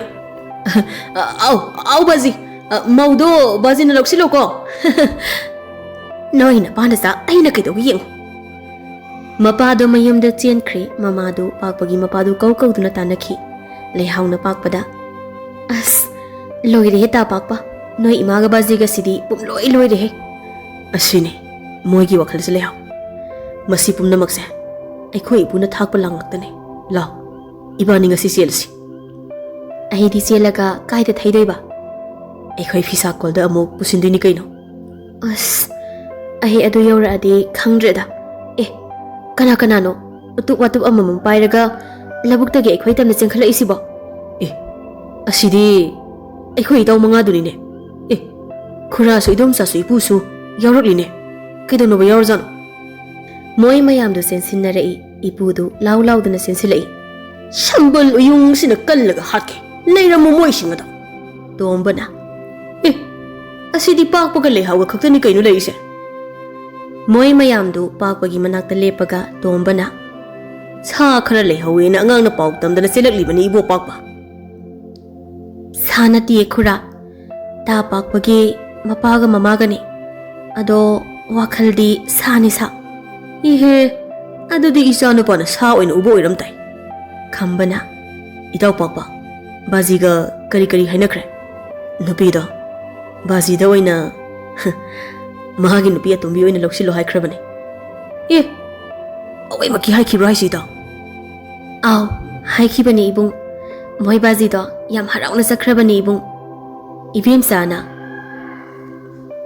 ꯏꯕꯦꯝꯆꯥꯅ ꯍꯩꯁ ꯄꯨꯔꯥ ꯐꯔꯛ ꯑꯃꯒꯤ ꯃꯄꯥꯟꯍꯤ ꯑꯗꯨꯁꯨ ꯍꯣꯏꯗ ꯑꯗꯨꯅꯕꯨ ꯍꯦꯛ ꯐꯔꯦ ꯃꯣꯏꯅ ꯑꯗꯨꯛ ꯌꯥꯝ ꯄꯥꯝꯃꯗꯨꯕꯣ ꯅꯃꯥ ꯑꯇꯣꯝꯕꯤ ꯍꯦꯛ ꯑꯣꯏꯊꯣꯛꯎ ꯏꯅꯥꯎꯁꯤꯗꯤ ꯄꯥꯛꯄꯅ ꯑꯉꯥꯡ ꯑꯃꯁꯨ ꯂꯦꯝꯅ ꯌꯧꯔꯛꯑꯅꯤ ꯏꯗꯣꯝꯆꯥ ꯕꯥꯖꯤꯒꯤ ꯑꯉꯧꯅ ꯑꯗꯨꯗꯤ ꯅꯣꯏ ꯑꯅꯤꯁꯨ ꯆꯦꯜꯂꯣꯗꯅ ꯑꯗꯨꯗꯤ ꯍꯥ ꯄꯥꯛꯄ ꯑꯩꯈꯣꯏꯁꯨ ꯁꯣꯝꯗ ꯏꯄꯨꯍꯣꯏꯒ ꯋꯥ ꯀꯟꯅ ꯈꯟꯅꯔꯤ ꯍꯥ ꯀꯔꯤ ꯋꯥ ꯆꯤꯡꯈꯩꯅ ꯅꯣꯏ ꯑꯅꯤꯗ ꯍꯥꯟꯅ ꯆꯦꯟꯈꯣ ꯑꯗꯨꯒ ꯍꯥꯏꯅꯔꯁꯦ ꯏꯄꯨ ꯍꯟꯅꯕ ꯇꯧꯔꯁꯤ ꯑꯩꯈꯣꯏꯗꯤ ꯏꯄꯨꯒ ꯇꯥꯟꯅꯔꯒꯦ ꯉꯝꯈꯩꯅ ꯉꯁꯤꯗꯤ ꯏꯟꯁꯥꯡ ꯍꯥꯎꯍꯟꯒꯦ ꯑꯩꯅ ꯏꯄꯨ ꯀꯔꯤ ꯏꯟꯁꯥꯡ ꯆꯥꯅꯤꯡꯒꯦ ꯅꯁꯨꯗ ꯍꯥꯏꯌꯨ ꯍꯩ ꯇꯤꯟ ꯌꯣꯠꯂꯤ ꯅꯣꯏꯒꯤ ꯋꯥꯔꯤꯗꯣ ꯑꯗꯨꯅ ꯉꯥꯅꯨꯔ ꯌꯦꯜꯂ ꯑꯃ ꯂꯥꯎ ꯑꯩ ꯈꯥꯡ ꯐꯦꯡꯂꯝꯂꯒꯦ ꯅꯕꯣꯛꯇ ꯑꯂꯨ ꯇꯥꯜꯍꯜꯂꯝꯃꯒꯦ ꯂꯣꯌꯨꯝꯕꯅ ꯑꯩꯗꯤ ꯑꯇꯣꯝꯕꯤꯗꯣ ꯈꯣꯏꯗꯥꯖꯩꯀꯣ ꯏꯄꯨ ꯑꯍꯥꯟꯕ ꯎꯅꯕꯗ ꯏꯕꯥꯅꯤ ꯃꯤꯆꯥꯟꯅꯈ꯭ꯔꯕꯅꯤ ꯅꯣꯏꯒꯤ ꯃꯤꯆꯥꯟꯅꯕꯁꯤꯡꯗꯣ ꯃꯁꯥ ꯃꯁꯥꯗ ꯍꯦꯛ ꯍꯥꯏꯖꯤꯜꯂꯣ ꯅꯠꯇ꯭ꯔ ꯍꯥ ꯏꯁꯨ ꯂꯩꯍꯥꯎ ꯍꯣꯏ ꯆꯨꯝꯃꯦ ꯏꯄꯨ ꯗꯣꯡ ꯗꯣꯡ ꯍꯦꯛ ꯍꯥꯏꯅꯔꯣ ꯑꯉꯧꯅ ꯃꯁꯤꯗꯤ ꯑꯩ ꯈꯔ ꯊꯨꯅ ꯍꯥꯟꯅ ꯆꯠꯂꯒ ꯑꯩꯅ ꯄꯥꯝꯕꯗꯣ ꯈꯔ ꯊꯨꯅ ꯍꯥꯟꯅ ꯑꯝꯇ ꯃꯤꯆꯥꯟꯅꯔꯨꯔꯒꯦ ꯑꯉꯧꯗꯨ ꯂꯧꯕꯨꯛ ꯃꯌꯥꯏꯗ ꯆꯦꯟꯈꯤ ꯃꯣꯏ ꯅꯨꯄꯥ ꯃꯔꯤꯗꯨ ꯑꯉꯧꯗ ꯂꯥꯎ ꯂꯥꯎꯗꯨꯅ ꯇꯥꯟꯅꯈꯤ ꯇꯣꯝꯕꯅ ꯐꯅꯕ ꯅꯨꯡꯉꯥꯏꯔꯤ ꯏꯆꯥꯁꯤꯒꯤ ꯀꯨꯝꯍꯩꯁꯦ ꯂꯥꯛꯑꯣ ꯅꯣꯏ ꯑꯅꯤꯁꯨ ꯌꯨꯝꯗ ꯍꯜꯂꯁꯤ ꯂꯥꯛꯑꯣ ꯂꯥꯛꯑꯣ ꯄꯥꯛꯄꯒ ꯂꯩꯍꯥꯎꯒꯗꯣ ꯉꯁꯤ ꯃꯌꯥꯝ ꯆꯪꯗꯅ ꯆꯦꯜꯍꯜꯂꯦ ꯑꯗꯨꯒ ꯄꯥꯛꯄꯒꯤ ꯌꯨꯝꯗꯗꯤ ꯂꯣꯏꯔꯦ ꯐꯖꯔꯦ ꯄꯥꯛꯄꯒꯤ ꯃꯃꯥ ꯊꯔꯣꯒ ꯄꯥꯛꯄꯒꯤ ꯃꯄꯥ ꯆꯥꯎꯕꯒ ꯄꯥꯛꯄꯒꯤ ꯃꯄꯨ ꯃꯪꯒꯣꯜ ꯆꯥꯎꯒ ꯃꯣꯏ ꯑꯍꯨꯝ ꯀꯟꯅ ꯂꯥꯎꯊꯠꯅꯔꯤ ꯃꯌꯨꯝꯗ ꯑꯗꯨꯕꯨ ꯆꯥꯎꯕꯒ ꯃꯪꯒꯣꯜ ꯆꯥꯎꯒꯗꯤ ꯃꯤꯆꯪ ꯑꯣꯏꯔꯤ ꯃꯪꯒꯣꯜ ꯆꯥꯎꯅ ꯆꯥꯎꯕꯒꯤ ꯅꯨꯄꯤ ꯊꯔꯣꯗ ꯑꯩꯅ ꯄꯥꯝꯂꯤꯕꯁꯦ ꯃꯧꯗꯨꯅꯤꯀꯣ ꯊꯔꯣ ꯏꯃꯧ ꯑꯇꯣꯝꯕꯤ ꯑꯣꯏꯔꯁꯨ ꯏꯁꯨꯒꯤ ꯅꯨꯄꯤ ꯑꯣꯏꯔꯁꯨ ꯑꯩꯅ ꯄꯥꯝꯕꯗꯤ ꯌꯨꯝꯁꯤꯒꯤ ꯃꯧ ꯑꯣꯏꯕꯗꯨꯅꯤ ꯃꯥꯅ ꯃꯥꯒꯤ ꯃꯔꯜ ꯃꯊꯨꯝ ꯃꯥꯅ ꯁꯤꯗ ꯍꯦꯛ ꯂꯥꯛꯄꯗ ꯑꯩꯈꯣꯏꯒꯤ ꯂꯣꯏꯅ ꯑꯣꯏꯔꯗꯧꯕꯅꯤ ꯃꯗꯨ ꯈꯪꯅ ꯋꯥ ꯉꯥꯡꯉꯨ ꯀꯔꯤꯅꯣꯗ ꯕꯥꯖꯤ ꯏꯆꯥꯒꯤ ꯅꯨꯡꯉꯥꯏ ꯌꯥꯏꯐꯅꯕ ꯁꯤꯜꯂꯤꯕ꯭ꯔꯥ ꯍꯥꯏꯕꯨ ꯕꯥꯖꯤꯗꯤ ꯑꯅꯤ ꯆꯥꯕꯤ ꯇꯧꯔꯦꯗꯅ ꯍꯩꯊꯔꯣ ꯅꯪ ꯕꯥꯖꯤꯗ ꯑꯗꯨ ꯍꯥꯏꯕ ꯌꯥꯝ ꯋꯥꯔꯥ ꯍꯥ ꯅꯆꯥ ꯅꯨꯄꯥꯗꯣ ꯉꯁꯥꯏꯒꯤ ꯅꯨꯄꯤꯗꯣ ꯆꯦꯜꯂꯝꯃꯅꯤ ꯑꯗꯨ ꯑꯣꯏꯔꯗꯤ ꯃꯥꯡꯗꯧꯔꯕ ꯃꯧꯗꯨ ꯑꯩꯒꯤ ꯅꯨꯄꯤ ꯑꯇꯣꯝꯕꯤ ꯑꯣꯏꯕꯗ ꯀꯔꯤ ꯃꯥꯡꯖꯕ ꯂꯩꯒꯦꯕ ꯍꯥ ꯊꯔꯣꯗꯣ ꯁꯥꯊꯤꯅ ꯁꯥꯎꯅ ꯆꯥꯎꯕꯗ ꯉꯥꯏꯍꯥꯛ ꯌꯦꯡꯂꯒ ꯅꯪ ꯍꯣ ꯄꯤꯖꯔꯒ ꯍꯥꯠꯇꯣꯛꯎꯔꯥ ꯍꯥ ꯅꯪ ꯍꯣ ꯄꯤꯖꯔꯒ ꯍꯥꯠꯇꯣꯛꯎꯔꯥ ꯅꯨꯄꯥ ꯅꯪ ꯆꯥꯎꯕꯗꯨ ꯃꯉꯛꯇꯨ ꯍꯥꯏꯐꯦꯠ ꯁꯨꯖꯤꯜꯂꯒ ꯅꯪꯅ ꯃꯤ ꯍꯥꯠꯄ ꯄꯥꯝꯃꯗꯤ ꯅꯆꯥ ꯅꯨꯄꯥꯗꯣ ꯍꯥꯠꯂꯣ ꯃꯥꯅ ꯉꯥꯛꯇꯅꯤ ꯊꯣꯛꯍꯜꯂꯤꯕ ꯋꯥꯊꯣꯛꯁꯦ ꯃꯪꯒꯣꯜ ꯆꯥꯎꯅ ꯁꯣꯏꯗꯅ ꯑꯃꯨꯛ ꯍꯥꯠꯂꯨꯅꯤꯀꯣ ꯅꯆꯥꯒꯗꯣ ꯏꯕꯦꯝꯃ ꯀꯥꯟꯅꯗꯦ ꯃꯧ ꯑꯇꯣꯝꯕꯤ ꯑꯣꯏꯅ ꯂꯧꯁꯤꯟꯅꯕ ꯇꯧꯁꯤ ꯏꯕꯨꯡꯉꯣ ꯃꯪꯒꯣꯜ ꯆꯥꯎꯗꯨ ꯆꯪꯈ꯭ꯔꯦ ꯆꯥꯎꯕꯗꯤ ꯃꯧꯗꯨ ꯃꯥꯒꯤ ꯅꯨꯄꯤ ꯑꯇꯣꯝꯕꯤ ꯑꯣꯏꯅ ꯂꯧꯕ ꯐꯖꯅ ꯄꯥꯝꯂꯝꯃꯤ ꯆꯥꯎꯕꯗꯨ ꯃꯥꯒꯤ ꯀꯥꯗ ꯃꯇꯣꯝꯇ ꯑꯩꯕꯨ ꯑꯩꯒꯤ ꯅꯨꯄꯤ ꯑꯁꯤ ꯍꯨ ꯄꯤꯖꯔꯒ ꯍꯥꯠꯇꯣꯛꯂꯁꯤꯔꯥ ꯃꯥ ꯍꯥꯠꯇꯣꯛꯂꯕꯗꯤ ꯑꯩ ꯃꯧꯗꯨ ꯅꯦꯅꯥ ꯇꯥꯅ ꯈꯠꯅ ꯆꯩꯅꯕ ꯌꯥꯎꯗꯅ ꯊꯝꯕ ꯌꯥꯅꯤꯁꯦ ꯊꯔꯣꯗꯣ ꯃꯪꯒꯣꯜꯗ ꯃꯇꯣꯝꯇ ꯂꯦꯞꯄꯒ ꯈꯜꯂꯤ ꯃꯁꯤ ꯄꯨꯝꯅꯃꯛ ꯏꯕꯨꯡꯉꯣ ꯅꯪꯅ ꯂꯣꯏꯅ ꯊꯣꯛꯍꯟꯕ ꯉꯥꯛꯇꯅꯤꯀꯣ ꯃꯧꯗꯨꯅ ꯄꯨꯔꯛꯀꯗꯕ ꯂꯧ ꯄꯔꯤ 90 ꯑꯗꯨꯕꯨ ꯅꯪꯅ ꯃꯥꯡꯍꯟꯗꯧꯔꯕ ꯅꯪ ꯑꯩꯅ ꯏꯆꯥ ꯑꯣꯏꯅ ꯈꯟꯕ ꯉꯝꯂꯛꯇ꯭ꯔꯦ ꯅꯪ ꯑꯩꯅ ꯍꯥꯠꯇꯣꯛꯅꯤꯡꯂꯛꯑꯦ ꯃꯪꯒꯣꯜ ꯆꯥꯎꯗꯨ ꯃꯥꯒꯤ ꯐꯃꯨꯡꯗ ꯂꯣꯡꯅ ꯍꯤꯞꯂꯝꯕꯗꯒꯤ ꯑꯃꯨꯛ ꯐꯝꯂꯒ ꯃꯧꯗꯣ ꯏꯔꯥꯡ ꯂꯩꯕꯤ ꯃꯧꯅꯤ Mamit manadu yade. Aidum pomlakle maudo. Masa mauga buk buk laukai. Isa susahi humpuda subada mangairi. Thai nagi ahal hairedana. Tabak da subada isa say. Hausikkan gi nahana phunabada lakchadaw nate. Akhoi chawbagi mama atombi ohenba yaribani. Nupi masa maudo. Pangpagi mama mapa amadi mapudo afaba puksel amata chelamde. Adubu tharodi masani papakpado haningbana loirami. Matam khara haukre ngamkhaigi na likla chanakre khambagi na thaba loyombagi na sintha angaugi na mangka aduga singkhaigi na sanare asumna chana tinakre. Ngamkhaidu liklaga mafam amada unari liklana. Wahaigi wanida. Kamaina ningol mawa loina ilhandoino. Adubu ima ipana thambiramba yumdumadi puksel chawba kanano amana lehauba pami tangamkhai. Ahina nupi ahal lawba haidu oiramnina ahi laibak yenglikilila. Ado moi ataidasu hangkhise tangamkhai. Hoi, yum pandana luhongdana tawba amtasu yawba natri. Aduna kona khanababudi yaba wanida. Ado sum phamjinbasi wadro. Haifisu chasidana. Adudi ai hemta singkhatpiyo. Hera nangna haidrasu ahina singkhatawrini. Loyumbaga sinthaga su unari loyumbana. Moi mayam daidi aini ifa fazadro mingse. Ha sintha. Is mingibu. Loyumba haidi pakhang haibani. Adudi sintha haibadi thabak subi nupi haibani. Aduna nangdi inakta leirakan thabak di phajana sudori he.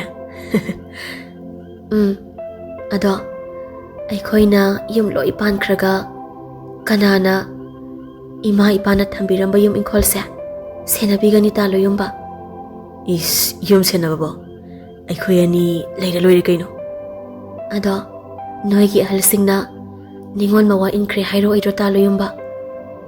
Noigi di ahal amata sulaitana. Kamaina ningon mawa inbani haidino. Yum inkolda miso amata laitana. Ningon mawa inba haisidi nupi mapamgi mi leina leina. Nupa leisinbado ningon mawa inba haibagi wane. Hoi, adu sustumita loyumba. Mi amata leitraba nupi mapamgi yum inkol senababu ningon mawa inbani haiba yaroyeba. Ado ibani di karam kanchen gane hata loyumba. Noi si hana chilhalase aduga khanarase. Hoi yaye aduna hena phaye. Jingkhaiga sanaraiga su nungsit phangba lamhang amada famli. Jingkhaina sanaraida. Kaidawragi sanare. Phamu kaidawrage lepa dum leidubo. Ta singkhai noi nupagi haunabi kitang hena phajaba mathengnabada hanaido kawbi aduda amuk tawnuko. Adu khanbairo nangna phamu yadrido. Aso thikraba ina nangondagi hena phajabi amuk khankidoiba. Nangbu kanana thi hairiba. Rasina pum yom liba aigi nupase. Mi ningol mawa inbada yam sana doizani. Maidase. Ha. Ningol mawa indoi baise. Pakhat kanoi bungo. Mi amata leitaba yum amada ningol mawa indobane nangna ko. Aigi ima ipana thambiramba yum inkholda sena dawbane. Ta sauta yaisu ningol mawa loine inkre. Aisu ningol mawa inthokradi kamai tawdoiba. Akhoi bazina leirisisu aidi ipagi asengba yum maluraga imagi mapam oilerame. Bazi su imada ningol mawa inba oirame. Ado kaidawege kaina topa pokpa haunayebra. Ningol mawa inbaga lairi. Nangal se makase amda kholause. Iro khara khara luzawo. Se furita khalo. Mi uni sasat hotlaga loisindawne aidi. Sanari du singkhaida phuri hotli jingkhaida nokli. Angauga mangkaga du pukhisaw mapanda mangkana phi subado angau du phamna yenglaga. Phi do ahina subirasu hek phadawni bema. Yarnida tangau. Adoi saruk ahal lamana thambiramba yum inkholda ibani chatlaga samal sayada khita yengsiluse. Aikhwagi oiba phisa kolamasu thamba ngamnaba pandam thamlibani sena.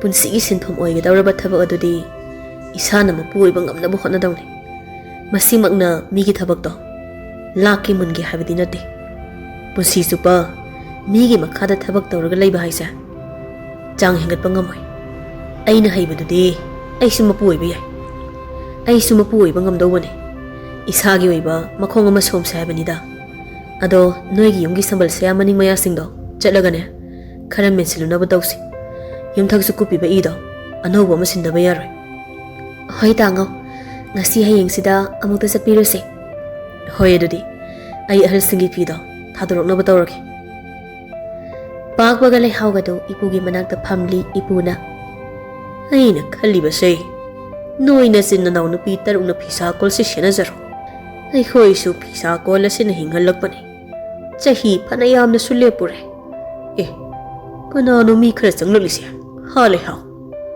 ipu phi lawba lakpani karino harisiba noibu phiga kayam sajarage ne ha yauksangi sak chanaba hawba lakpa malure ne aidi mi kuntra khakne phi lawba laisi ipu ai phi amda pirugi ipu hoi phi amamam hek yenbiro phi amamam natiye ipu phi sahum pidoine moina sendongda kaithelda yonaba ish phi sahum haiba chalo phi do piur hoi ipu thongal dagi sanglakli nupi mayamduna leihawda leihaw phi sahum yankhai lawrage ado phi manga di hapataba hoi ita hapataba ne asuk yamna lawraga ba ipuna pakpada isu pakpa noi khura tombasu chambane aduna noi punna sida adum leiro naboksu sole aisu sole ipu aidi sida adum leirage khali ima ipa mathong sadabanina ayumda changba pamtre hore adumai tawro sagi manakta mi leiba ngamdong nati imungdagi ibokna isu pakpa nang umangda changluranu ko isu se sana pokpiramdana manglurabani khambasu khongbanda longdrai ama pairaga nga kholi thabana mathaktagi lin thengnani da khamba nga phadradi lin phawata bani kaino yari thengi halase mam dawre lao hoi ado nga sidi ipuga ibokagi uhelase hoi ado ibani kaino mita akhoi yumda chatoino chatoini aisu yumgi thabak khara loisindaw leiri aduga aina noi yumdana chak ama sindawrini hoi adudi moidesu loina hairase ngasi wada hodose numituda yumgi lamin khosu loina singdoklamnaba hoi ado thengi karase nangsu yumda handoine moi nupa khaidi loina halamani pak pakhak lehawdawbanina hoi kare somda chawbaga mangol chawga so amuk khanarakle chawbana sidawgi ngaidana leirabo hanuba nangna irang amuk sagatana tawridugo ikairona maido nasuna lawgadaba nupiba kari isuna lawgadaba nupibu nangi nupi atombi oiba yarabadi aina su nama atombi ohenba karigi yaroi ha aduwadi tuye isu maudu yumda pusilapa thingaina phare aduna aisu kanamtagi oheningdresi yawrakladi isugi phawba oheningdre aduna maudo nama atombi ohelani aina imungda tharodo phamungda phamaga masi pumba ibunga nangna thoganba ngaktani ko nang aina lemnadi to ohenang nong mapakpa yauna ningol taruki asengba yumda lam ingkhol sambal saya sing semjin sajinba loiraga makhoi tarani thoi punna chak charaba matung insangda hu hapchilamduna moi nupa taruktu punna sirami asengbadi tharona mi neklaga pakpadu hatpa yaba asengba tanja ngaihannaba mi ama lona thadoklaga thambani maduda pakpagi insangda hu hapchilamlaba matung moi nupa taruktu chak safamda pakpagi insangdu khara hairaga saminarubadagi moi taruktu sibani moi taruk sibagi namit humni haukraba matungni tharona nekpa nahadu tharona yumda lona kauraga somda law maningda ai nangonda se sana singse pike nang chinchukang kanglakpa yade ko hoi ini ikangu yare chalo mangol zaudi maningda moina ngangnaribadu tari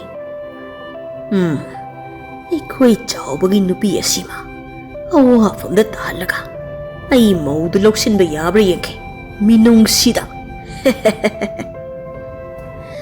Manggol jauna moi taruk hatpado mamong nupi Tharoga naha aduga ni haina khulda takthoklammi. Tharoga naha aduga do khuldagi mapunsi supagi oina tanthokirami. Aduga moi taruki asiba masado khulgi singdum amada phumlammi. Matam khara haukraba matung nongma Machil Manao moi nupi taruktu laikhidraba moi taruki phumpham chingdum aduda karakli. Machil Manao du moi taruki mongpham manakta mangkado angaugi mongpham mapada lepaga. Ise makhoi taruki mongpham mathakta lei oina satpa u pambi masa amam thabisi. Leidugi manamdo taraga mahabu nuksibagi mami koktanaba matam pumbagi makoigi sintha pahangba ngamjanaba. Liklana hoi ado chingsibu senaba ipuda haijasi. Chingdumse aikhoi isri naw tarungna makoi taruki mingda laikol amagum semgachage haina sanareina yai ise mafam sina laikol oiraga aikhoi ni hinglingai paubati ngak sina jaramge haijasi kulda chingdumase leihauna lagliba namaising numit asidagi namaising numit khudingi su chingdum se sitchengla si che namaising khudingi hai lei u pambi angamba thajinsi thabana makhoi taruki lai khidaba kumza chaichat thaban chahi dumak makhoi gi mongpham mapada yektuna thambisi ko iche. Moi mayam do hihik launa amukap narai sinthana ise mayam na tana biri bawa pham sing do sintha pangthoklasi aduga thamoi do om duna chakli ba awa base upambi lei pambi makhoi gi thogal pangduna them batamlasi. Liklana Manao sing do konbirami makhoi manga do masida kolaga kapcharami likla su kaplami. Machil Manao taruk do namaising numit khudingi mongpham taruki mathakta karaktuna hai lei pambi kaya thaba haurami. Machil Manao na chingdum adubu mayumgi ingkhol amagum senajaduna namaising numit khudingi mongpham taruk aduda sintha panglami. Masini Machil Manao tarukki wari mongpham taruk adugi wari. Ngasai makhai singdum senaba ipudu liklagi wari du taraba matungda kaisubudi kaiba leitabra khali. Moi imung taruk nani mongpham singasi masa masagi mayum ingkholda pusinjaragena khulda wakal thangalamli base adu boine isu singi misang changani aigi su singasi wa ngangbagi matik chauna le phare noi taruk mak nomaijung khudingi lakpa lepa yade ko isunupi taruk. Machil Manao taruk tu ipugi pungning singsinba ngamnaba moi taruk tu ipuda khurumjarami. Asumna maraibak thikraba khamba loyumba angau ngamkhai pakpa amadi chingkhai makhoi taruki mongpham do khulna sing mathakta adum thamnaba imung tarukta amuk hairami. Chahi 30 haukhre likladi ahal oire chahi 60 hele nongma nomaijing numitni ayuk amani liklana noi manga bu loijibro sanare mangka leihau sintha thaba numit tholakpana halani. Moi manga do mai masa amamam pairaga tholei aduga singdum lomda Machil Manao taruk do punna chatminakhi.